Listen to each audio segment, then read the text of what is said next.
voted no. Every Democrat but one voted to shut the government down. This is not opinion. This is not messaging like Democrats keep trying to spin it. It is a fact that anyone can check the record. Democrats voted against a nonpartisan, clean CR, free of poison pills, and would have continued that would have continued Biden-level funding and kept the government open for negotiations. Democrats chose politics over people. They refused to support a common-sense measure, and American families paid the price. This bill restores stability to our national nutritional programs, which were put under unnecessary strain during the shutdown. It will fund WIC and SNAP, ensuring that low-income mothers and their babies have access to healthy and nutritious foods. These programs should not have been used as a bargaining chip during the shutdown. Republicans are stepping up to protect Americans and ensure these programs remain stable and funded. That is what responsible governance looks like. There are 3 appropriations bills included in this CR, put here to jumpstart our appropriations process. H.R. 5371 delivers for rural America. It provides funding for the Farm Service Agency to support our nation's farmers and ranchers. It invests in rural development programs, including funding affordable rental housing assistance for low-income families and seniors in rural communities. These investments strengthen our local economies and ensure that rural communities are not left behind. For our troops, this bill demonstrates our dedication to veteran medical care, including funding for mental health, telehealth services, homelessness programs, caregiver programs, opioid misuse prevention and treatment, medical research, healthcare tailored to our female veterans, rural healthcare initiatives, and construction for new VA hospitals and veteran cemeteries. We're also funding veteran disability programs, education benefits, and employment training. Funds will be invested in military family housing projects to support those that support our troops, and in projects to improve quality of life for our service members, including hospitals and schools. Mr. Speaker, H.R. 5371 is what governing with a purpose looks like. If Democrats had joined us in September to pass a common-sense continuing resolution, we could have avoided this Democrat shutdown altogether. But they chose reckless posturing over responsibility. Now Republicans are stepping up to restore stability and reopen the government for the people. I stand in support of this bill, and I urge my colleagues to support H.R. 5371 and stay focused on what matters, serving the American people. With that, Mr. Speaker, I reserve. Gentlelady reserves her time. Gentleman from Massachusetts is recognized. Well, thank you, Mr. Speaker, and I want to thank the gentlelady from Minnesota for yielding me the customary time, and I yield myself such time as I may consume. Gentleman is recognized. It's great to see you all, Mr. Speaker. We've been looking for you guys everywhere. Where the hell have you been? Imagine my shock when I found out that you guys went home. 8 weeks of taxpayer-funded, paid vacation for Republicans. And why did Republicans do it? They did it because Democrats had the audacity to ask them to try to lower people's health care costs. And while they sat on their couch for 8 weeks, we were working. We listened to people who told us their health insurance premiums are doubling and tripling. We heard from people who don't understand why you guys moved at the speed of light to give tax breaks to billionaires, but you won't lift a damn finger to extend the tax credits that help ensure people's health insurance premiums don't skyrocket. This CR, this dirty CR, which does nothing to solve the healthcare crisis, is one of the most immoral, unethical, evil things that I have ever seen happen in all my time in Congress. But it's just part of a larger pattern of indifference from Republicans that we have seen time after time after time. When the billionaire class needed another tax cut, when they wanted to funnel money to the people who write their campaign checks, boy, did Republicans deliver. They rammed through their awful, big, ugly bill in a nanosecond. What the hell is wrong with them? While regular people are struggling to pay bills, Donald Trump's net worth has gone up by $3 billion since he became president. People's health insurance premiums are doubling and tripling, but Republicans say there is no affordability crisis, even as their tariffs are costing people an extra $1,200 per year. Regular people can't afford the rent, and Republicans are letting Trump gild his bathroom and build a ballroom to host the rich and powerful elites who own the GOP. These guys are bailing out Argentina. Argentina! They're giving $40 billion to an entirely different country rather than helping the 42 million Americans who can't afford to put food on the table. And here's the clincher, Mr. Speaker. Buried in this CR is a corrupt kickback for 8 Republican senators, a $1 million payday funded by taxpayers taken straight from the Treasury and deposited directly into their pockets. What the hell is wrong with this place? They promised to put America first. The only thing you guys put first is yourselves. Yourselves and the rich and powerful people who pull your strings behind the scenes. These people don't care. They don't have to call the insurance company because their claim was denied. They don't buy their own groceries. If you have a private jet, an offshore bank account, and an invite to Mar-a-Lago, go ahead and support your Republican representative. But if you're a regular person who feels like you're getting screwed over, if you are fed up with the status quo here in Washington that only works for those at the top, this majority is not fighting for you, but we are. Democrats are on your side, and we will fight with you every step of the way against the corruption, the lies, and the BS coming out of this administration. And we won't back this so-called deal. It's not a real solution, and it is certainly not a clean CR. This CR leaves families twisting in the wind with zero guarantee there will ever be a vote to extend tax credits to help everyday people pay for their health care. I urge my colleagues to vote no on this rule and no on the underlying legislation, and I reserve my time. Gentleman's time is reserved. Gentlelady from Minnesota. Thank you, Mr. Speaker. And there is so much to unpack and to object to in the ranking member's opening statement, but I just want to comment on one of the issues. And I find the statement that Republicans were on vacation laughable. The idea that Republicans were on vacation during the shutdown, it's just simply false. It's false. Many of us were in Washington, or we were in our districts meeting with constituents, advancing local priorities, and staying fully engaged with our constituents in our work. Our dedication to serving the American people didn't pause during the shutdown. Whether in D.C. or back at home, which for the record, I was in both places, and many of my Republican colleagues were too, we were doing the work we were elected to do. And the real story here is not about the absence, it is about the commitment. And for Republicans, we never wavered. If the Democrats cared so much about working, they would not have shut the government down. And with that, I would like to yield 4 minutes to the gentlewoman from North Carolina, the esteemed chairwoman of the House on Rules. Gentlelady from North Carolina, Ms. Fox, is recognized for 4 minutes. Thank you, Mr. Speaker, and I thank the gentlewoman for yielding. Mr. Speaker, psychologists have a word for the things the Democrats accuse us of: projection. Mr. Speaker, I sure hope you did not watch all 7 hours of the Democrat group therapy session last night in the Rules Committee. But if you did, you saw what a clown show it was. It was a crisp 40 degrees outside when we adjourned at around 1:30 a.m. this morning, but with the amount of hot air being spewed by Democrats in the committee room for 7 straight hours, you would have thought we were in the dead of summer.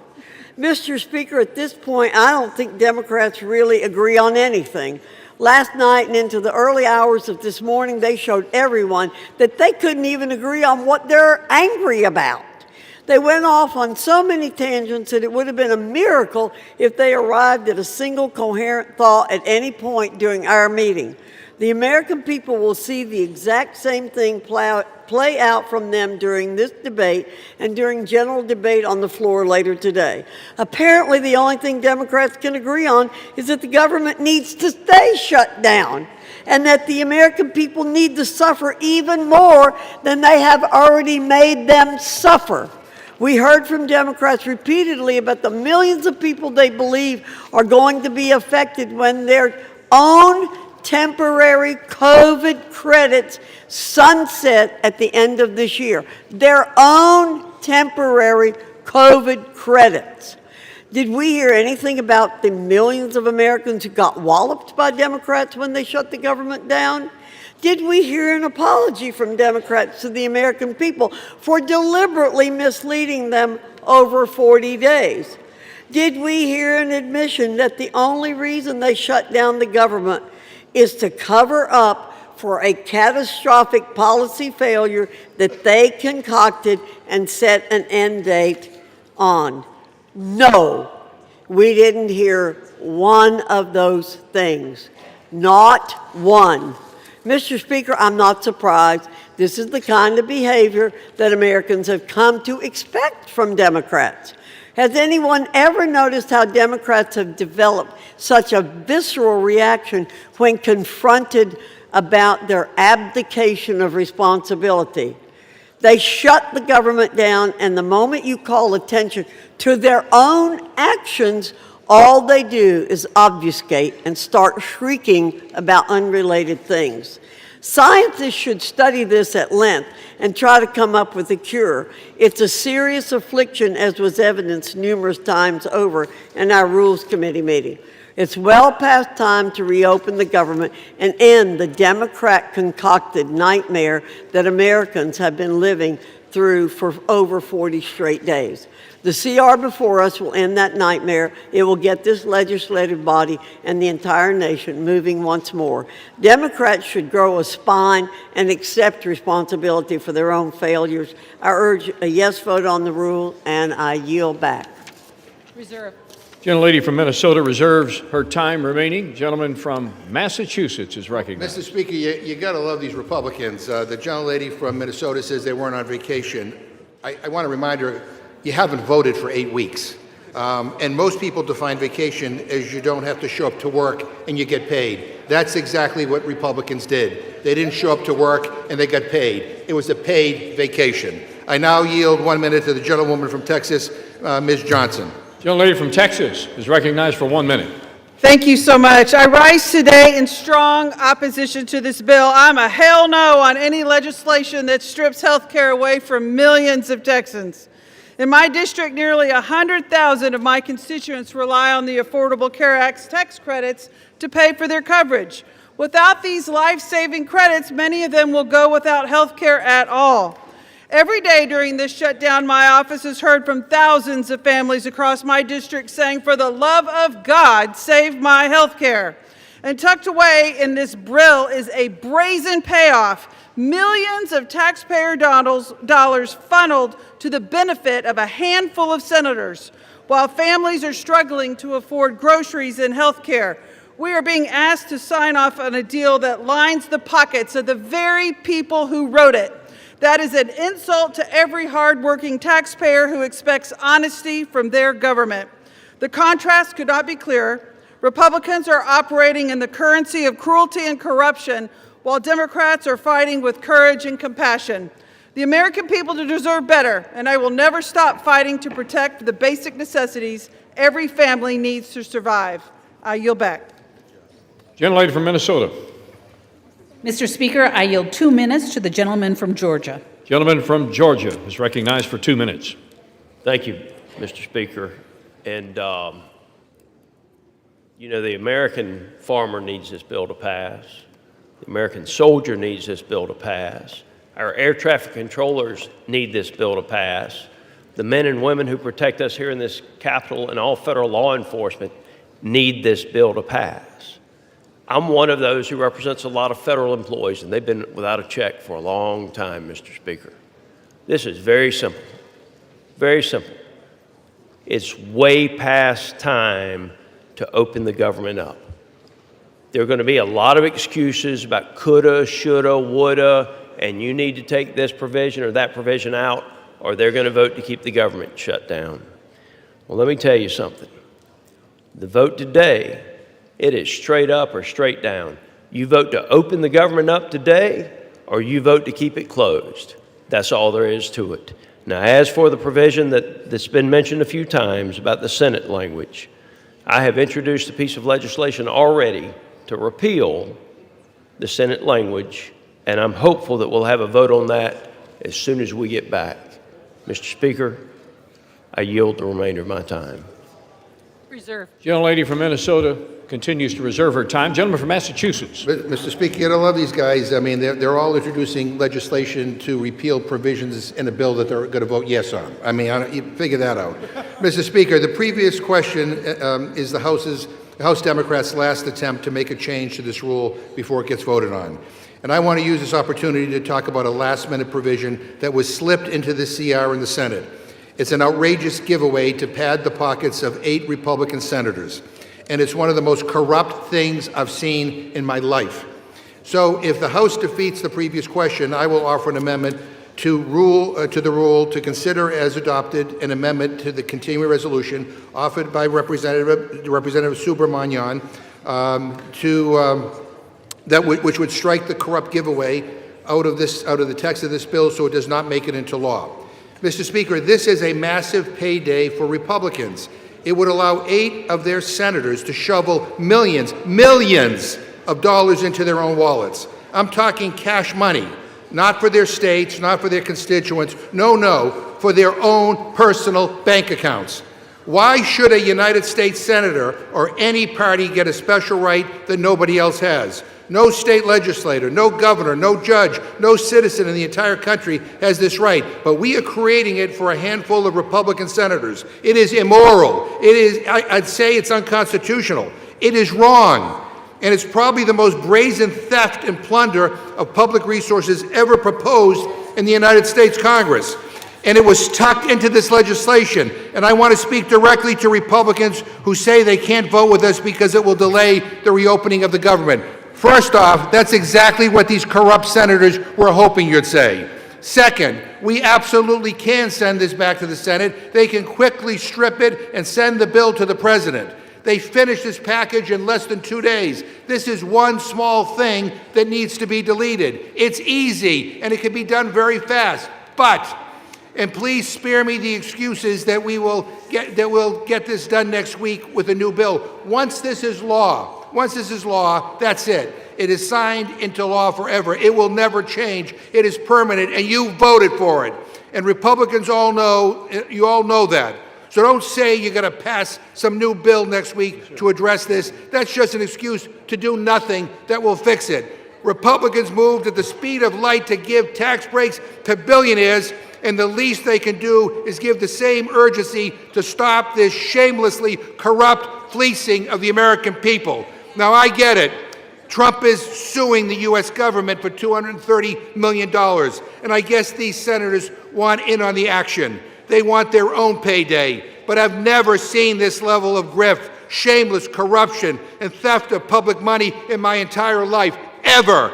So, Mr. Speaker, I ask unanimous consent to insert the text of my amendment into the record along with extraneous material immediately prior to the vote on the previous question, and to discuss our proposal, I yield a minute to the gentleman from Virginia, Mr. Subramanian. Without objection on the UC request, the chair will remind the gentleman from Massachusetts and others to please refrain from engaging in personalities toward members of the Senate. Gentleman is recognized. Thank you, Mr. Speaker. Thank you, Ranking Member McGovern. I mean, you know what people hate more than seeing their costs go up? Is seeing their costs go up while corrupt politicians line their pockets with taxpayer money. That's what they really hate, but that's what this bill does. Republican senators slipped into this bill a legal pathway for them to personally receive millions of dollars in taxpayer money for being investigated after January 6th. And the other side talks about fiscal responsibility and says there's no money for health care, But somehow there's taxpayer money for Republican senators. This is an ethics violation, this is a breach of trust, and it calls into question the very legitimacy of this institution. So I put forward an amendment to reject this corruption, but committee Republicans voted it down last night, and they said they knew it was corrupt, but that there was nothing that could be done, and that the system didn't work. Well, you are the system. And House Republicans promised to vote on this next week as a standalone bill, but there's no guarantee that the Senate will act. In fact, they probably won't act, right? So you have the power to join us in righting this wrong today. So let's take out this ridiculous kickback. Otherwise, a vote for this bill is a vote for corruption. I yield back. Gentleman yields back. Gentlelady from Minnesota. Thank you, Mr. Speaker. And I never said, Mr. Speaker, that this bill was perfect. And not everyone agrees with the provision, and our colleague from Georgia had just mentioned and is already addressing it. But what we do agree on is that it is critically important to get the government open, and that's why we are here today. Getting our federal employees paid, getting our troops paid, getting SNAP back on track, getting our airports back to full capacity. Once this happens, we can tackle the issues and get back to really doing the things for the American people, not using their suffering as leverage, like the Democrat Whip Clark is willing to do. Democrats have spent weeks performing political theater by refusing to open government and continue to perform that political theater. But we need to prioritize the reopening of the government and stop the suffering that the Democrats want to use as leverage. And with that, I yield 2 minutes to the gentleman from New York. Gentleman from New York is recognized for 2 minutes. Mr. Speaker, I rise in strong support of this rule and ending this shutdown chaos. For more than 40 days, the American people have endured a painful and entirely avoidable government shutdown. Not because of policy differences, but because Senate Democrats and Chuck Schumer chose politics over people. And while Washington stalled, hardworking Americans paid the price. Our air traffic controllers went without pay. A system stretched thinner by the day, putting new strain on that system that put millions of lives at risk. Americans depend on them to keep our skies safe. In families who rely on SNAP and WIC, parents just trying to feed their kids were left wondering how they'd make it through another week. And at the same time, our border agents and our Coast Guard members, they continued to serve this country as their own families went without pay. And through it all, while everyday Americans carried the weight of the shutdown, Senate Democrats had chance after chance to end it. But instead, they chose to prolong the pain. That is not leadership, that's hypocrisy. It was never about budgets or priorities. It was about power. It's not about turning government on. For them, it's about turning government into performance, where the people paying the highest price are the ones furthest from Washington. For more than 40 days, families were used as political pawns and props, while those responsible stood in front of cameras pretending to solve the crisis that they created. I actually saw a member from my home state stand at a food bank, decry the fact that nutritional assistance was in question, then swear up and down that they would vote against ending this shutdown. That is the epitome of hypocrisy, and the American people deserve better than that. House Republicans did our job. We passed a clean continuing resolution weeks ago, the same kind of straightforward measure that should have been agreed to immediately to keep this government open. But Senate Democrats blocked that 14 times, prolonging this shutdown just to score points to their woke, angry mob. This measure before us today is the same bipartisan framework they could have passed 40 days ago. The only thing that has changed is the political calendar. So, Mr. Speaker, I urge my colleagues to support the rule, stand with the American people, the families of veterans and public servants who have carried the burden of this shutdown, and let's reopen our government, and let's get this country moving again. And I yield back, Mr. Speaker. Gentleman from Massachusetts.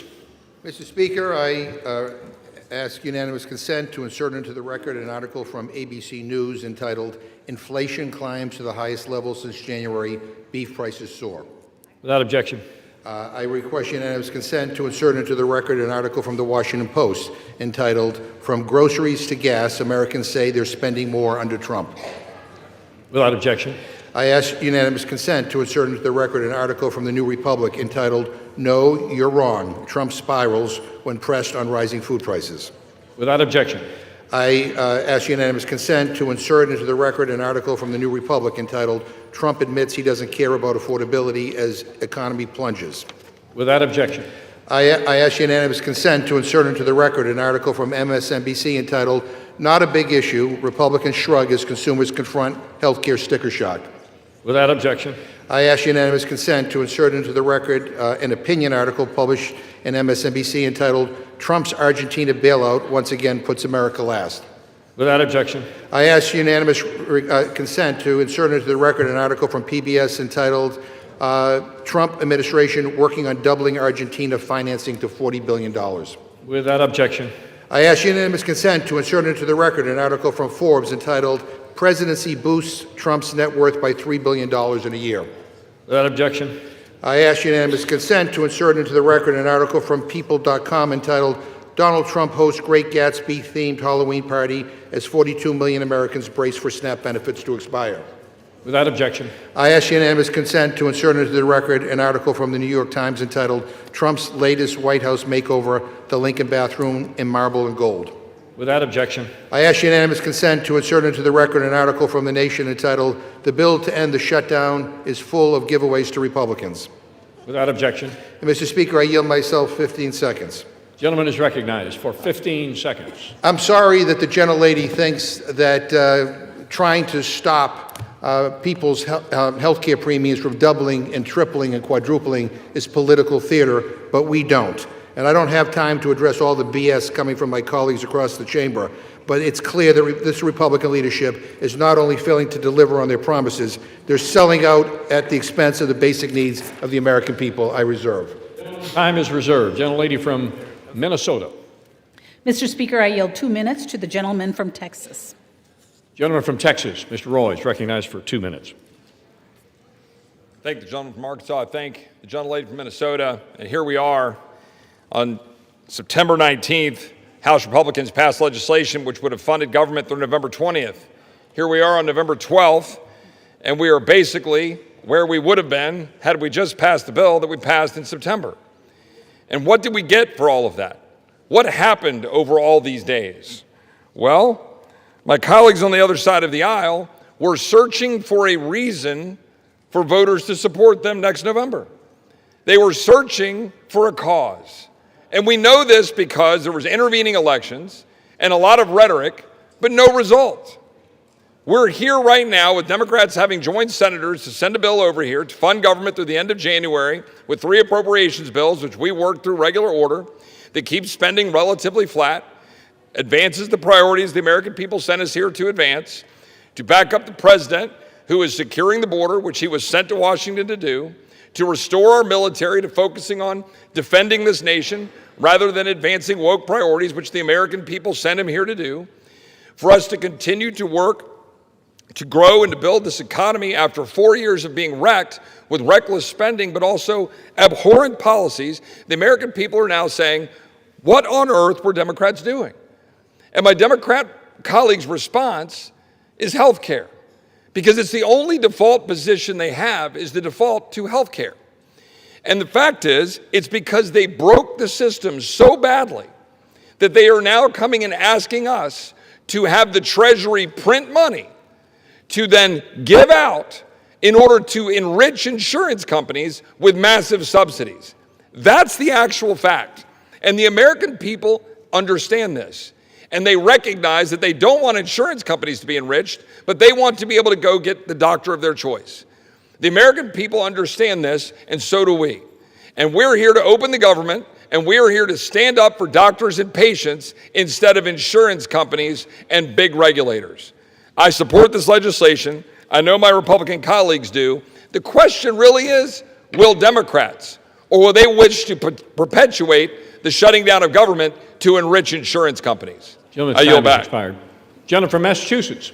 Well, a couple of things, Mr. Speaker. I don't think we want to be lectured by somebody who, over the years, has been the king of government shutdowns and who worked for a United States senator that pushed for a government shutdown and to object to the Affordable Care Act. But by the way, I just want to make it clear to everybody, this is a Republican shutdown. They control the White House, they control the House, they control the Senate. You know, this government shut down because they don't want to negotiate. It's their way or the highway. This is a Republican shutdown. They own it. I now yield 1.5 minutes to the gentleman from Maryland, the distinguished ranking member of the Judiciary Committee, Mr. Raskin. Gentleman from Maryland is recognized for 1.5 minutes. And thank you, Mr. Speaker. Thank you, Mr. McGovern. This bill, which they now call imperfect, contains the single most corrupt provision for legislative self-dealing that anyone in this chamber today has ever voted on. It is such an egregiously corrupt act of legislator self-enrichment and plunder of the taxpayer that not only did every single House Democrat oppose it in the Rules Committee last night, but multiple Republicans were denouncing it.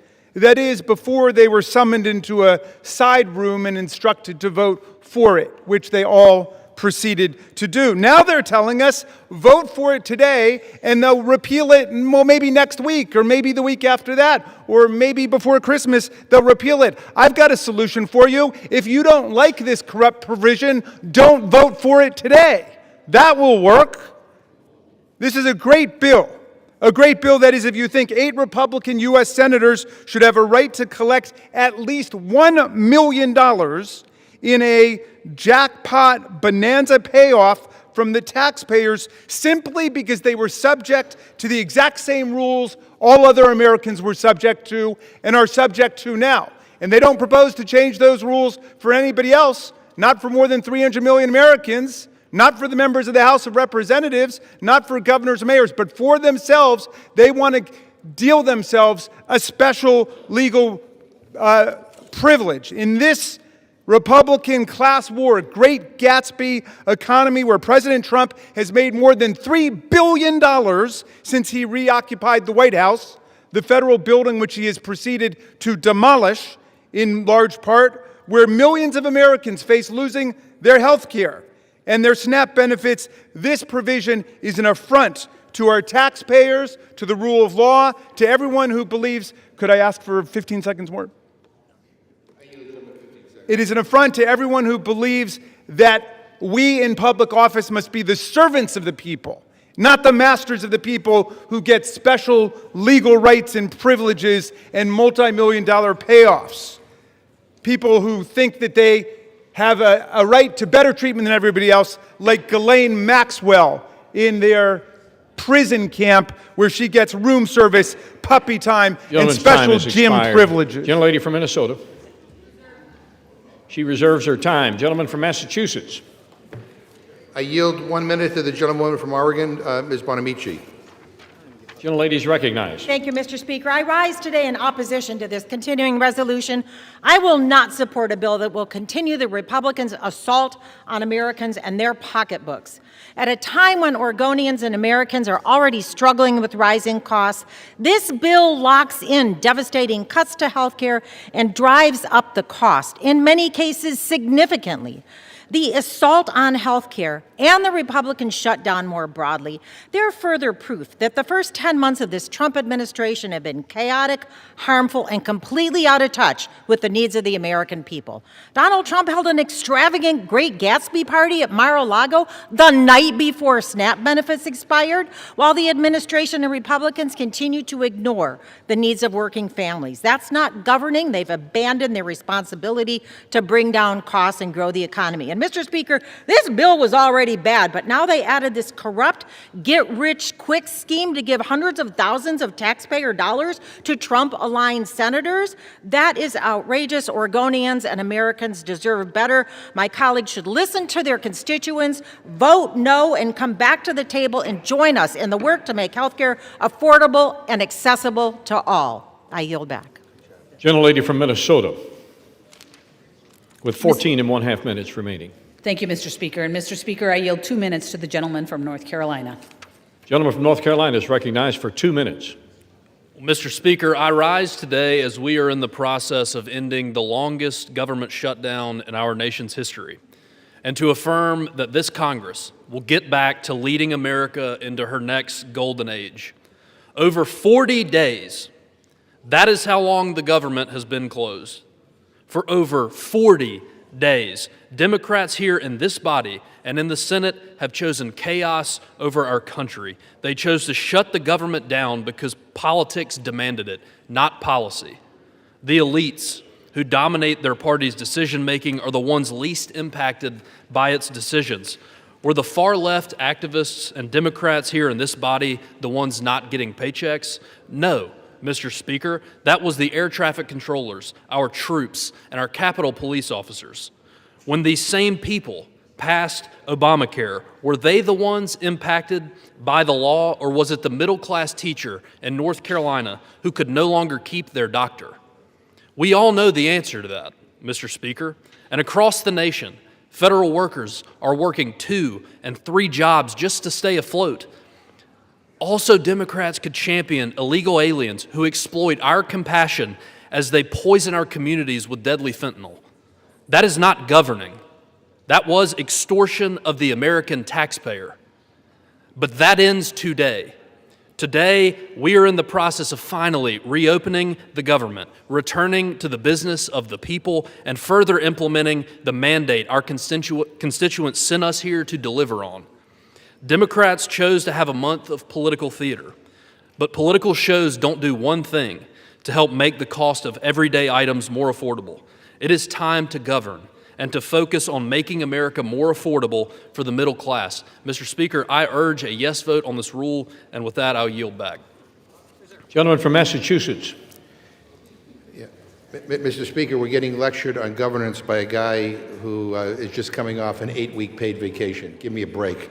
At this time, I'd like to yield 1.5 minutes to the gentlewoman from New Jersey, the next governor of New Jersey, Ms. Sherrill.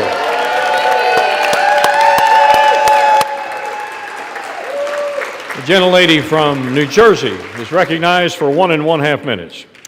Mr. Speaker, I rise in opposition to a rule for a bill that does nothing to protect over 450,000 New Jerseyans who will see their health care premiums skyrocket.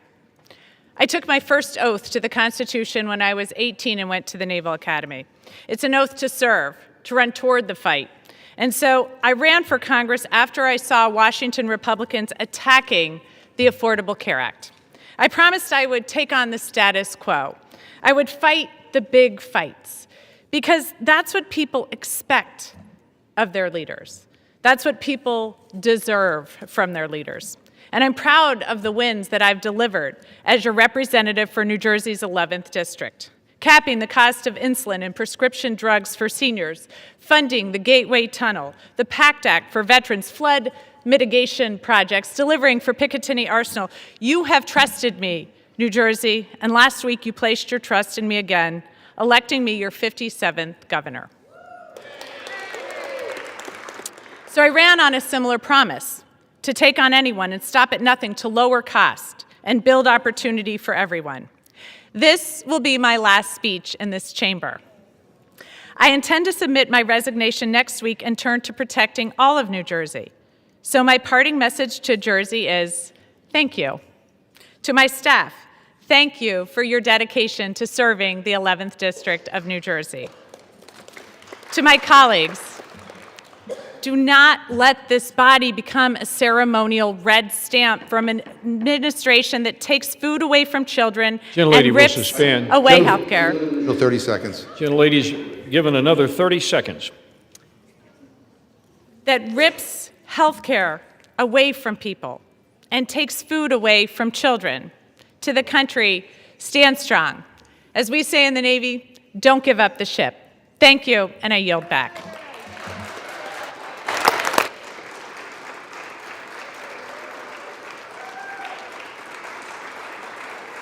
Gentlelady from Minnesota reserves. Yes. Gentleman from Massachusetts. Mr. Speaker, I yield 1 minute to the gentleman from Rhode Island, Mr. Magazzino. Gentleman from Rhode Island is recognized for 1 minute. Mr. Speaker, House Republicans are back from their 54-day taxpayer-funded vacation. But don't get me wrong, they do know how to work hard.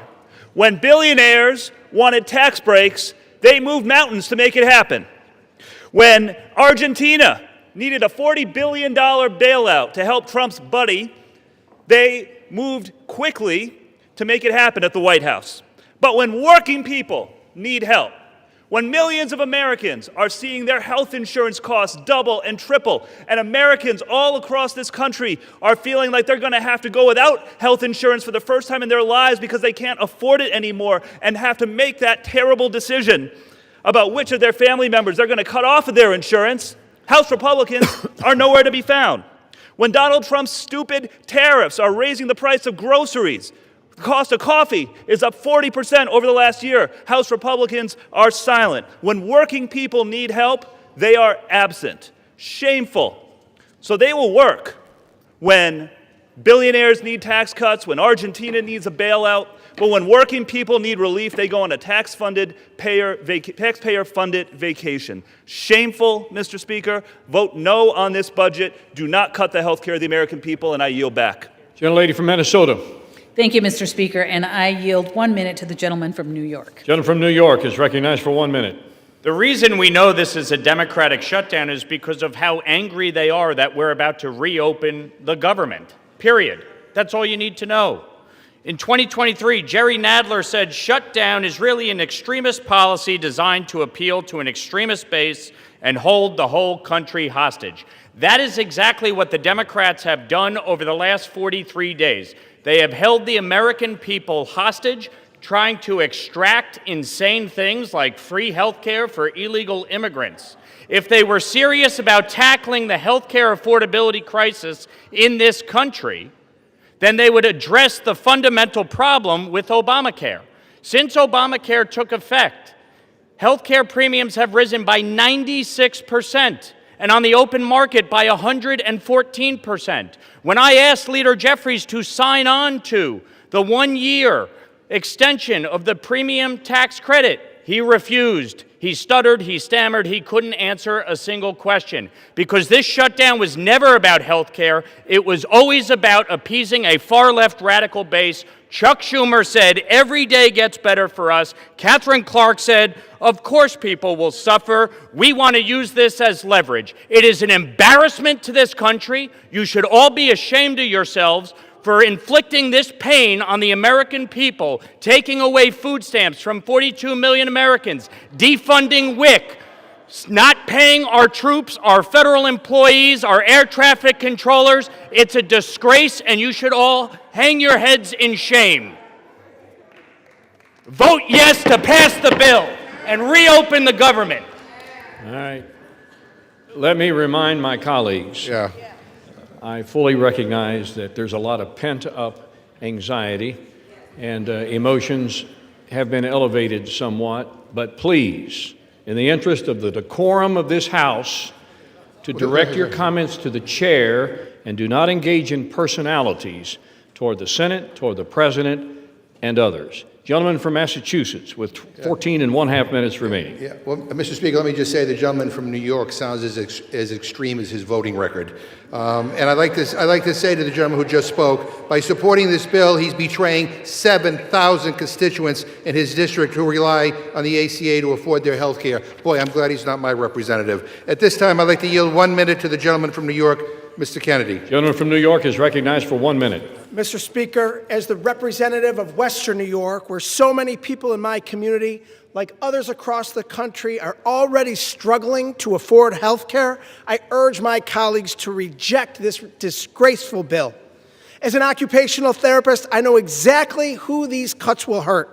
I've heard from so many who are desperate for a lifeline, like Iris, a mom in Buffalo who's worried about how she'll keep her kids' health insurance, or Andy, a nursing home resident in Tonawanda who relies on Medicaid to get the services he needs, or the kids at Bourne Hava, a special needs school where I provided therapy, who depend on early intervention services. Donald Trump and congressional Republicans began their assault on the people of our country in the big ugly bill. This bill further devastates health care and leaves millions of Americans to pray they don't get sick. Shame on anyone who goes along with it. This country deserves better. I'll be voting no, and I urge all of my colleagues to do the same. I yield back. Gentlelady from Minnesota. Reserve. Reserves. Gentleman from Massachusetts. Mr. Speaker, some big news and breaking news in the last hour. I'm proud to say that our newest colleague, Representative Adelita Grijalva, just became the 218th signature on the Massey Kana discharge petition to compel the release of the Epstein files. And to all my Republican colleagues who refuse to sign on, time is up. You need to figure out where you stand on this because you're about to go on record. Is your loyalty to Trump more important than going after pedophiles? Because make no mistake, these files will come out. It is no longer a question of if, only when, and whether the White House chooses to stand with the survivors or throw them under the bus. And at this time, Mr. Speaker, I'd like to yield 1 minute to the gentlewoman from Oregon, Ms. Dexter. Gentlelady from Oregon is recognized for 1 minute. Thank you, Mr. Speaker. I rise today in strong opposition to this rule and the underlying bill. As a physician who spent 20 years saving lives, I did not come to Congress to let health care be decimated by Congress. I came to fight for my constituents who deserve to be able to see a doctor they trust, afford their medication, and keep their families healthy. If House Republicans let the ACA tax credits expire, they are complicit in forcing Oregonians to make impossible choices, like whether to keep their insurance or put food on the table. As a physician, I know what comes next. People go without. They go uninsured, they delay care, and they skip refills. They get sicker, and sometimes they end up in medical debt that is devastating. The cost of living is already too damn high. Republicans are committed to cutting your care. They patently rejected amendments to protect Americans, ignoring millions of American families who are desperate for relief. I will be an absolute no on the rule and the underlying bill, and I refuse to give up on ensuring affordable health care for all. Thank you, Mr. Speaker. I yield back. Gentlelady from Minnesota.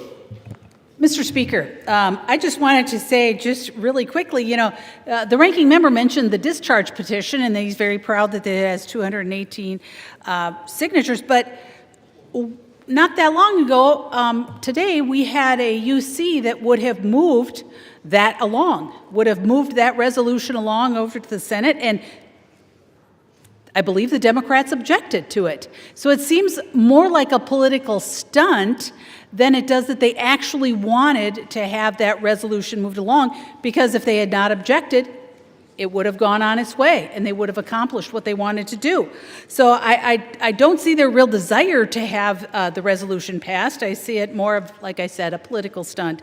And it certainly is actually a moot point, given that oversight is already releasing many of those files. As a matter of fact, I believe they've done tens of thousands of them, but I believe this morning they did another 20,000 files. So they are being released, and this all seems for naught.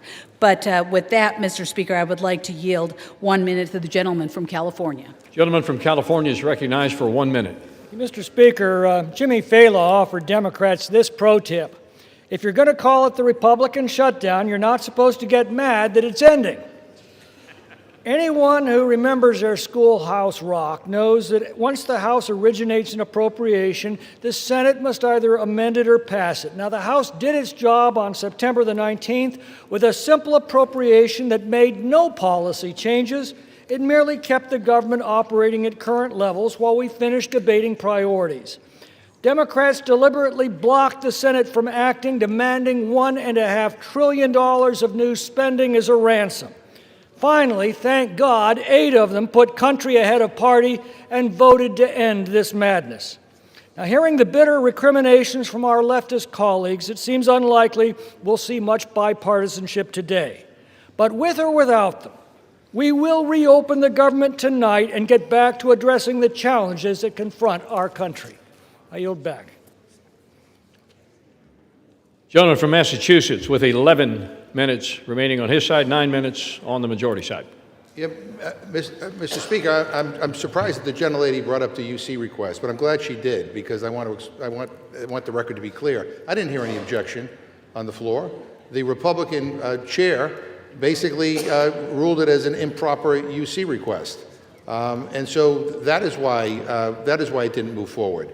And but I do know this, because I'm on the Rules Committee, and I do know the gentlelady time and time again voted against releasing the Epstein files. And I know my Republican friends are hoping that they don't have to go on record because they don't want to get Trump upset at them. But the bottom line is every single Republican will go on record, and you will have to make clear whether you're on the side of a pedophile or whether you're on the side of the victims.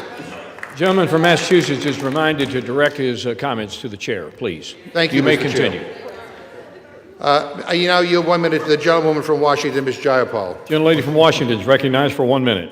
Mr. Speaker, I rise to oppose this bill that allows health insurance premiums for 22 million American families to skyrocket and raises health care costs for everyone. Trump and his Republican cult of followers in Congress have unleashed shameful crisis of cruelty and corruption on the American people. First, they slashed Medicaid by $1 trillion, kicked 15 million Americans off of health care, set up the playboard for rural hospitals to shutter, all so that you could give $7 trillion in permanent tax breaks to their billionaire buddies. Then they refused to negotiate with Democrats to extend the Affordable Care Act tax credits so that 22 million Americans wouldn't have to choose between health care and rent. And when we refused to go along with that, they caused this 45-day Republican shutdown, illegally refused to pay SNAP benefits for the hungry, and illegally canceled flights, throwing the country into chaos. Trump and Republicans want to make you poorer and sicker. While Trump builds his gilded ballrooms, protects pedophiles, pardons those who buy his meme coins, and lets Americans starve. Shame on you. I'm a hell no on this bill. Gentlelady from Minnesota. Mr. Speaker, I yield 2 minutes to the gentleman from Tennessee. Gentleman from Tennessee is recognized for 2 minutes. Mr. Speaker, I rise today to oppose the Senate's provision that allows senators to make financial gain off illegal government surveillance. 3 things can be true at once, Mr. Speaker. The first truth is this: the shutdown has to end. The American people and countless Tennesseans I represent are suffering and experiencing real pain. This record-breaking Schumer Democratic shutdown was completely avoidable, and it was completely carried out for political purposes. The second truth is that the last administration, led by Joe Biden and his auto pen, unfairly surveilled conservatives and conservative members of Congress. That included sitting United States senators. Yet, Mr. Speaker, the third thing I would note is that the American taxpayer has suffered enough because of the last administration. No one in this body should support allowing senators to sue and collect from taxpayers because the FBI went rogue under President Biden. But don't get me wrong, the overreach is more than troubling. It's unfathomable that the Department of Justice was weaponized in this way. I fully support holding those radical agents accountable and the ongoing investigations into their misdeeds. Yet no elected official should profit from the political calculation of left-wing bureaucrats and judges. Mr. Speaker, the folks I represent are still reeling from historic Bidenflation, the effects of the border crisis, and the regulatory agenda of the last administration. It is shameful to ask them to shoulder the burden of paying U.S. senators $500,000 or more for those misdeeds. With that, I yield back, Mr. Speaker. Gentleman from Massachusetts. Mr. Speaker, I yield 1 minute to the gentleman from Texas, Mr. Green. Gentleman from Texas is recognized for 1 minute. And still I rise, Mr. Speaker. I rise to call to my colleagues' attention that they are no longer claiming that this is a clean CR.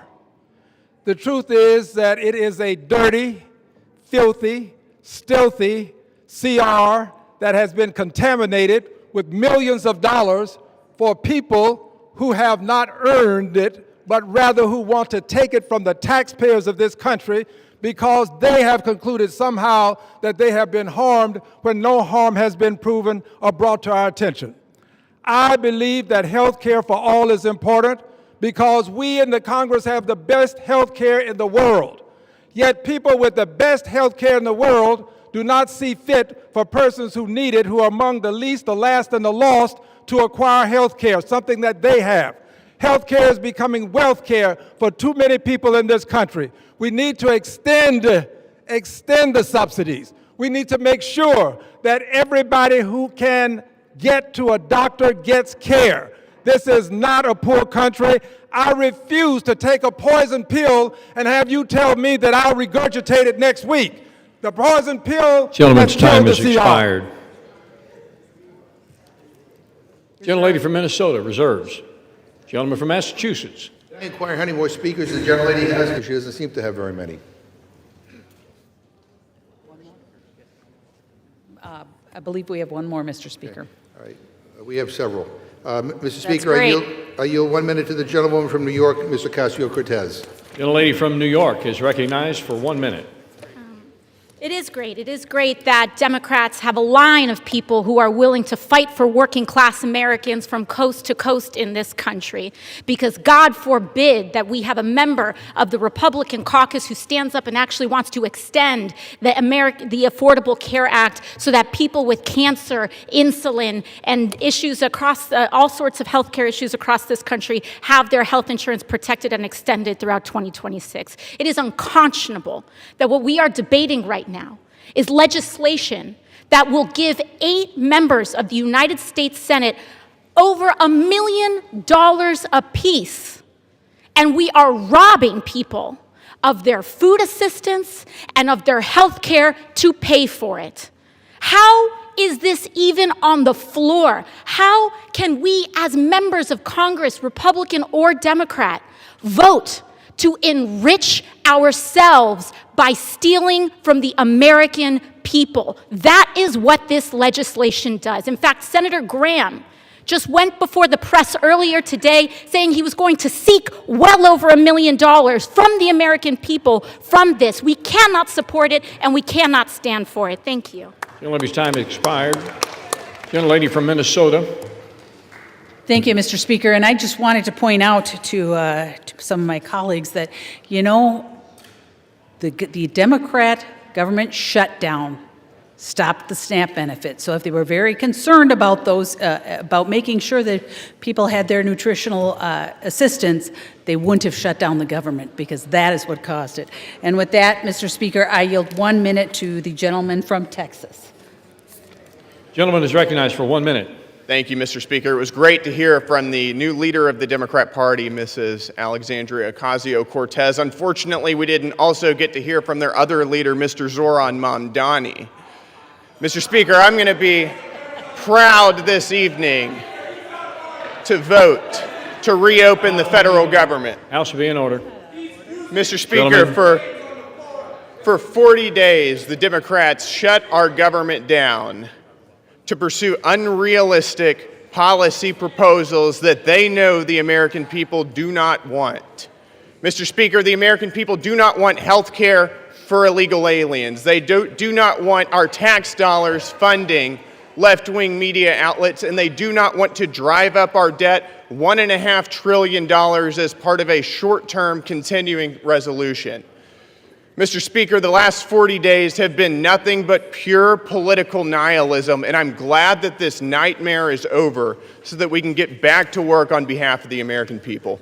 Thank you, Mr. Speaker. I yield back. Gentleman from Massachusetts. Gentleman from Massachusetts.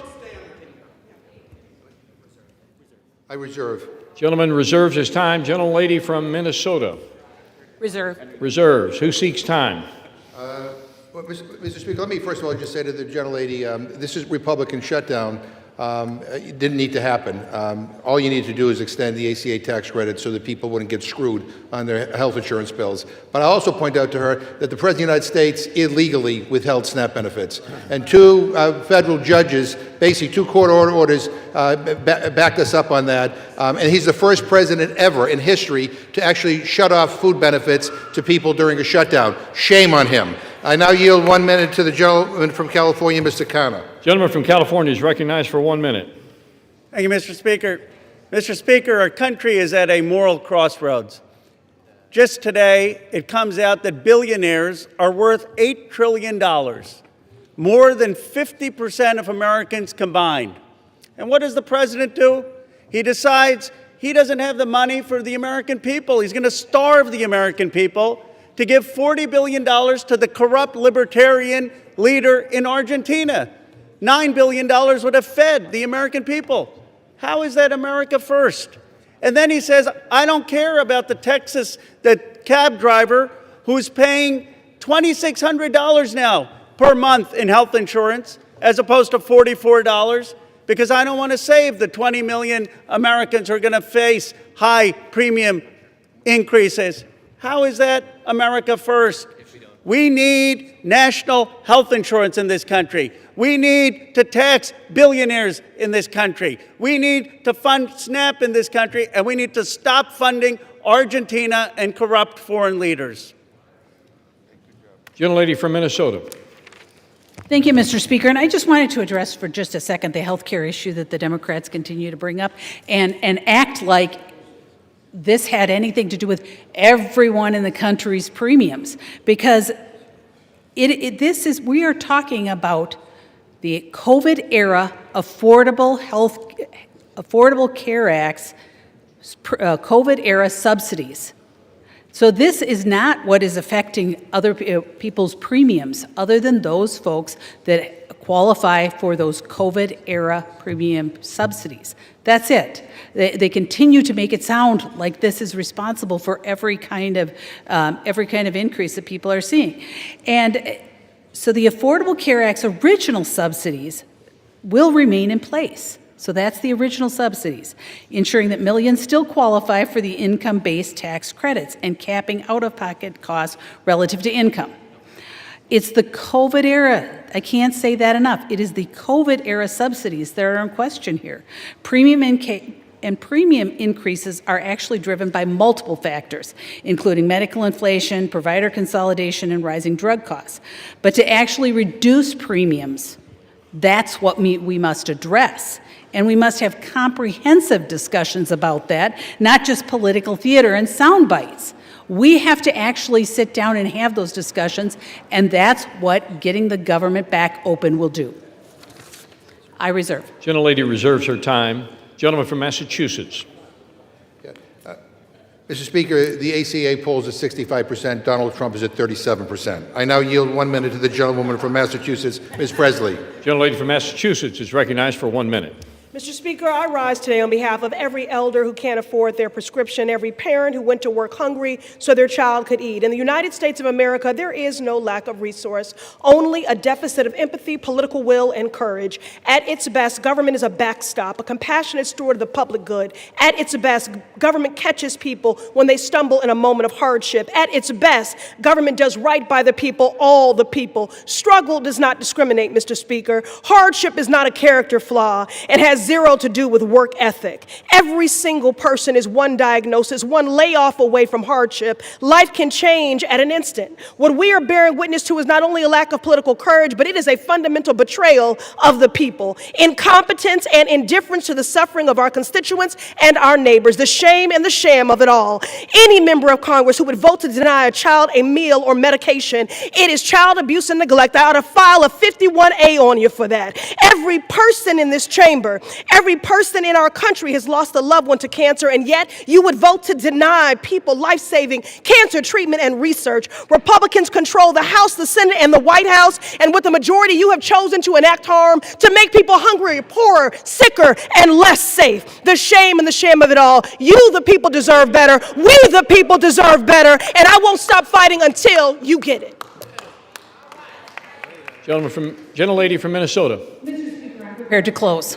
Gentlelady's prepared to close. She has 4 minutes remaining. Gentleman from Massachusetts. Yeah, I'm not. So I'd like to yield 1 minute to the gentleman from Wisconsin, Mr. Pocan. Gentleman from Wisconsin is recognized for 1 minute. Thank you, Mr. Speaker. Yes, the federal government will officially reopen with the House vote today. But here's what won't happen. We won't protect the 22 million people paying more for the Affordable Care Act, or the 15 million people losing their health care outright due to Republican actions in the big ugly law. Nor will we stop the health care rate increases for everyone in this country.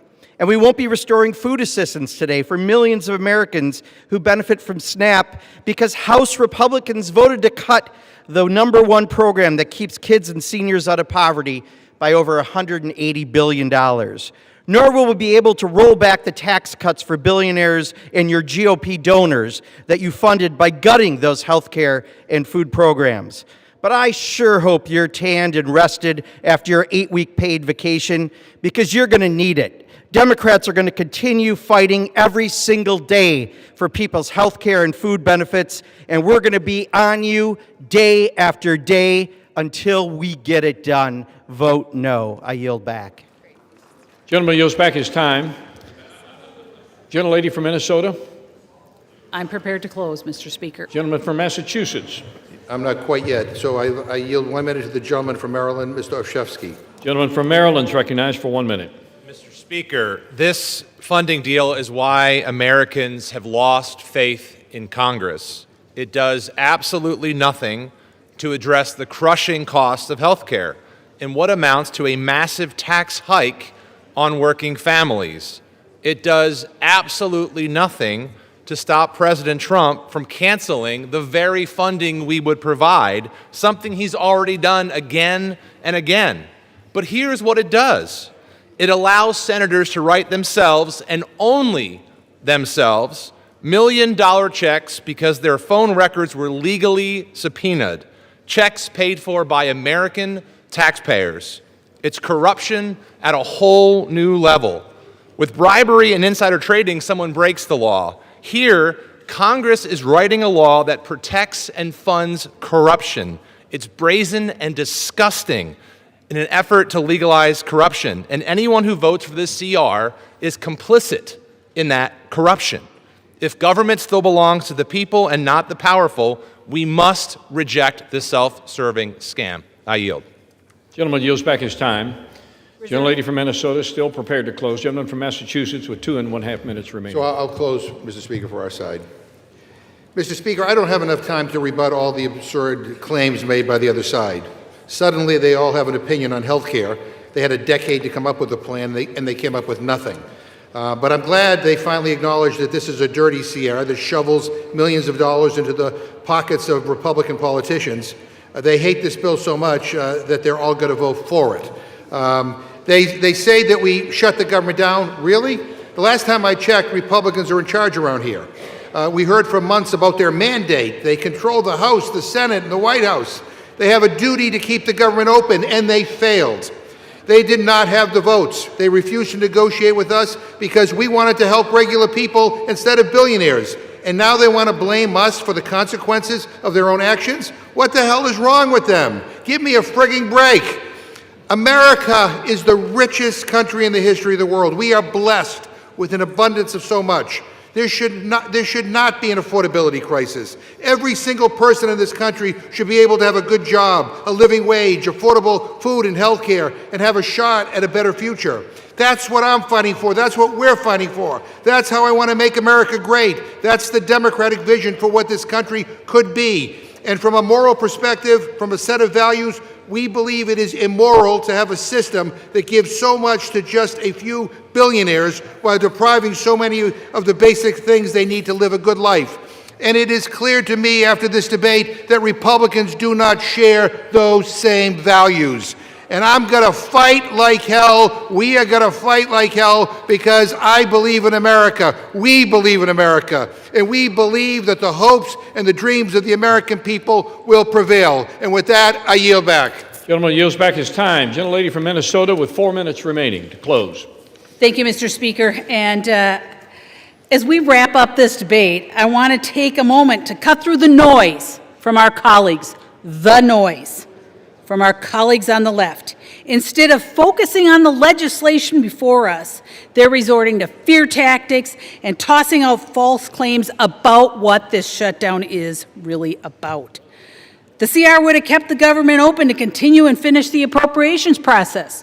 And yet, the Democrats refused and instead chose to shut down the government. And you know, my colleague mentions values. Democrats claim that our values are different, and Democrat Wick Clark said, of course there will be families that are going to suffer, but it is one of the few leverage times we have. So if that's the values they're talking about, I don't share those values. I won't make the American people suffer, whether it be their SNAP payments, whether it be keeping air traffic controllers paid, whether it's paying our troops. Making the American people suffer is not the values that I share. And for the record, Republicans did not cause this shutdown, and we've not been on vacation. I've been splitting my time between D.C. and the district, as I mentioned before, meeting with constituents in both, meeting with federal agencies, hosting a teletown hall, and I know how hard my Republican colleagues have been working for their constituents and the American people. It was the Democrats who shut down the government when they refused to support a clean CR that would have kept the lights on and protected critical services. And now it's the Democrats who continue to shift the blame. Now, getting back to the issue at hand, let's talk about what this bill actually does. H.R. 5371 restores the funding for SNAP and WIC. It reimburses the contingency reserves to make sure that programs remain stable and reliable. Actually, President Trump moved $300 million of tariff revenue to fund WIC during the shutdown. Republicans are the ones protecting food security and not playing games with it. This bill also delivers for our farmers and ranchers and for rural development and invests in the community that feed this country and keep the economy strong. It supports our troops and federal workers. It ensures our service members and their families have the support they need, and it honors the promises we have made to those who have served. And yes, it reopens the government, restores stability, and resumes regular order. So let's be honest about what a yes vote means. A yes vote is a vote for veterans care. A yes vote is a vote for SNAP and WIC. A yes vote is a vote for $700,000 a fire engine in Ranking Member McGovern's district, and $1 million for the Navajo Nation Community Development Division in Representative Ledger Fernandez's district. A yes vote is for farmers. A yes vote is for our troops, and for federal workers. And yes, it is for reopening the government. And a no vote? Well, that's a vote against all of that, including the development of a wastewater treatment facility in Mr. Negus's district, and $1.5 million in watershed conservation in Representative Clark's district. It's a vote against federal workers. It's a vote against health care. It's a vote against feeding hungry children, and it's a vote against common sense. Mr. Speaker, with that, I yield back the balance of my time, and I move the previous question. Question is on ordering the previous question on the resolution. Those in favor say aye. Those opposed, no. Opinion of the chair, the ayes have it. Mr. Speaker, Gentleman from Massachusetts. Hearing aid, I think. I asked for the yeas and nays. Yeas and nays are requested. Those favoring a vote by the yeas and nays will rise. Sufficient number having risen, the yeas and nays are ordered. Members will record their votes by electronic device. Pursuant to Clause 9 of Rule 20, the chair will reduce to 5 minutes the minimum time for any electronic vote on the question of adoption of the resolution. This is a 15-minute vote.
vote, the yeas are 216, the nays are 213. The previous question is ordered. Question is on the adoption of the resolution. Those in favor say aye. Those opposed, no. Opinion of the chair, the ayes have it. Mr. Speaker, as for recorded vote. Recorded vote is requested. Those favoring a recorded vote will rise. Sufficient number having risen, a recorded vote is ordered. Members will record their votes by electronic device. This is a 5-minute vote.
This vote, the yeas are 213, the nays are 209.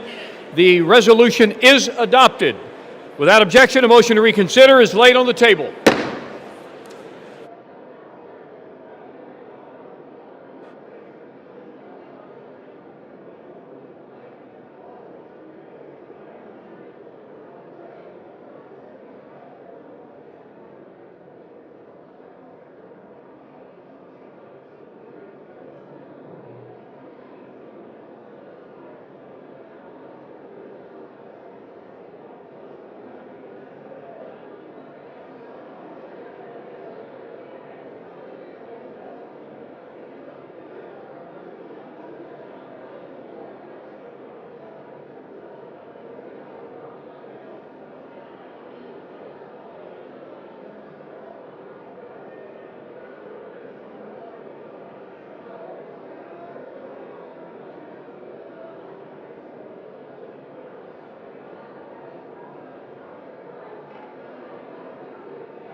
The House will come to order. For what purpose does the gentlelady from Washington seek recognition? The House will be in order. For what purpose does the gentlelady from Washington seek recognition? Mr. Speaker, pursuant to Clause 2A1 of Rule 9, I seek recognition to give notice of my intent to raise a question of the privileges of the House. The form of the resolution is as follows. Whereas on October 27, 2025, Representative Chuy Garcia filed nominating petitions to be on the Democratic primary ballot in March 2026. Whereas on November 5th, 2025, on the last day of filing, Representative Garcia's Chief of Staff, Patty Garcia, submitted her own paperwork to enter the Democratic primary. Whereas on November 6th, after the filing deadline, Representative Garcia confirmed that he would not be seeking another term in 2026 and would be withdrawing his nominating petitions. Whereas Representative Garcia's Chief of Staff was the only Democrat who filed to run in the primary at the direction of Representative Garcia, undermining the process of a free and fair election. Whereas Representative Garcia's actions are beneath the dignity of his office and incompatible with the spirit of the Constitution. Now, therefore, be it resolved that the House of Representatives disapproves of the behavior of the representative from Illinois, Mr. Garcia. Under Rule 9, a resolution offered from the floor by a member other than the majority leader or the minority leader as a question of the privileges of the House has immediate precedence only at a time designated by the chair within 2 legislative days after the resolution is properly noticed. Pending that designation, the form of the resolution noticed by the gentlelady from Washington will appear in the record at this point. The chair will not at this point determine whether the resolution constitutes a question of privilege. That determination will be made at a time designated for consideration of the resolution.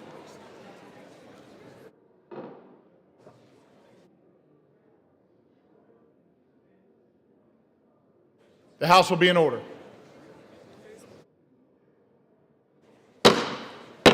Members are instructed to clear the well.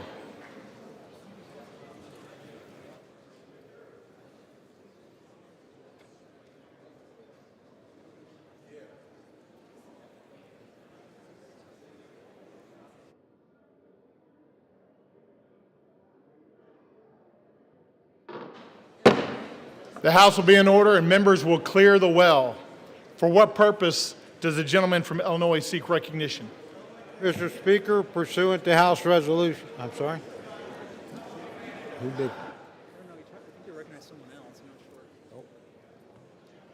Will the gentleman repeat his request at a microphone? Will the gentleman find a microphone and repeat his request?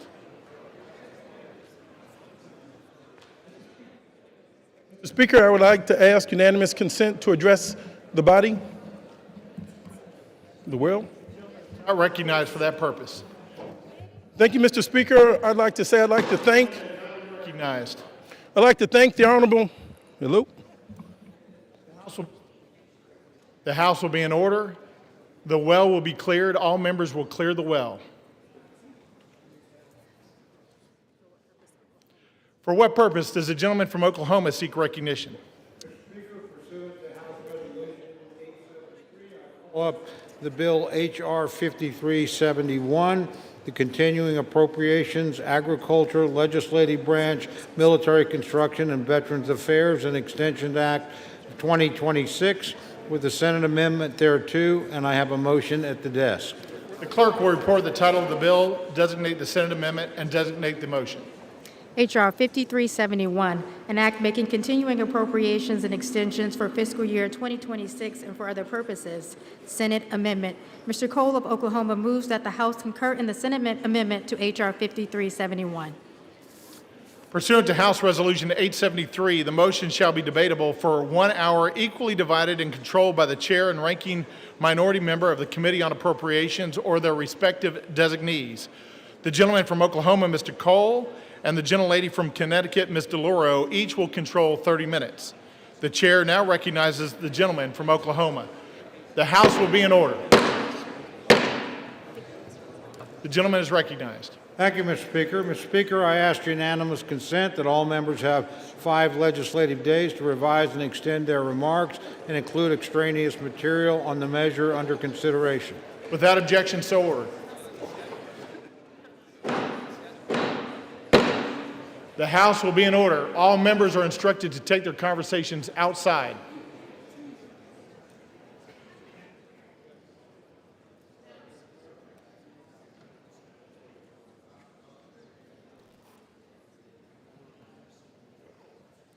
The gentleman from Oklahoma is recognized. Thank you, Mr. Speaker. Mr. Speaker, I yield myself such time as I may consume. The gentleman is recognized. Thank you. I rise today in support of the Continuing Appropriations, Agriculture, Legislative Branch, Military Construction and Veterans Affairs, and Extension Act of 2026. History reminds us, Mr. Speaker, that shutdowns never change the outcome. The only cost is paid by the American people. Over the last 43 days, the facts did not shift, the votes required did not shift, the path forward did not change. The only thing that did move was the level of pain Democrats inflicted on the nation. For 6 long weeks, Americans have paid the price for a shutdown they neither caused nor deserved. The pain has been all too real for far too many Americans, including families struggling without paychecks, seniors on the brink of hunger and food assistance lapse, airports in chaos, the communities bracing as programs that they rely on were stalled or stopped altogether. And with yesterday being Veterans Day, we especially reflect on the impact of this shutdown on those who served our nation, past and present. Our military families were left wondering if they would be paid. Thanks to President Trump, they were. Yet this is not how the greatest nation in the world should function. Today, that changes. The legislation before us reopens the government, restores critical services, and puts an end to the needless hardship Democrats have inflicted on the country. This bill supports our troops, it pays federal workers, it fully funds SNAP benefits until September 30th of next year, it compensates our air traffic controllers right before a busy holiday season. In fact, it takes a holistic approach in ensuring federal services and programs are operational. In the simplest terms, we're putting the government back to work for our people. The bill is fundamentally the same responsible approach House Republicans offered on September 19th, but with an important addition: 3 full-year appropriations bills for FY26. These bipartisan, bicameral full-year appropriations bills cover the Military, Construction, and Veterans Affairs, Legislative Branch, and Agriculture, Rural Development, and Food and Drug Administration divisions. Once passed, we will have full-year funding in place for many of our most crucial programs. Military construction needs will be met for a full year, as will medical programs for our nation's veterans. The legislative branch will be properly resourced, including critical funding enhancements for the Capitol Police and for member security. And agriculture, food, and nutrition programs like WIC and SNAP will be fully funded to help vulnerable people in need. Importantly, this legislation delivers member-driven community project funding in both the military construction and agricultural division, which will direct resources back into the hands of the communities we represent. This was a top priority for the Appropriations Committee, and we achieved it while holding overall spending levels in check. It's responsible appropriations progress like this that causes me to reflect on an important message to our friends in the Democratic leadership. My sincere apologies to Minority Leaders Jeffries and Schumer, but after today, you will no longer get to hold the government hostage, and you will not get to force a rushed, pork-filled Christmas omnibus at the end of the year. Republicans have actively restored a responsible line-by-line process. Over the next few months, we will continue this work and efforts through regular order. This Article 1 advancement is an accomplishment that every member of this chamber can be proud of, regardless of party. Yet some still need to decide what they stand for today. So to my colleagues on the other side of the aisle, do you want the leverage or do you want to legislate? Do you treat Americans as collateral damage or as constituents? And do you answer to your caucus or your country? For Republicans, the answer has been clear for the last 43 days. We have and we will continue to put Americans first. Democrats can join us. They have an opportunity to make the responsible choice to reopen our government and pass 3 official full-year appropriations bills.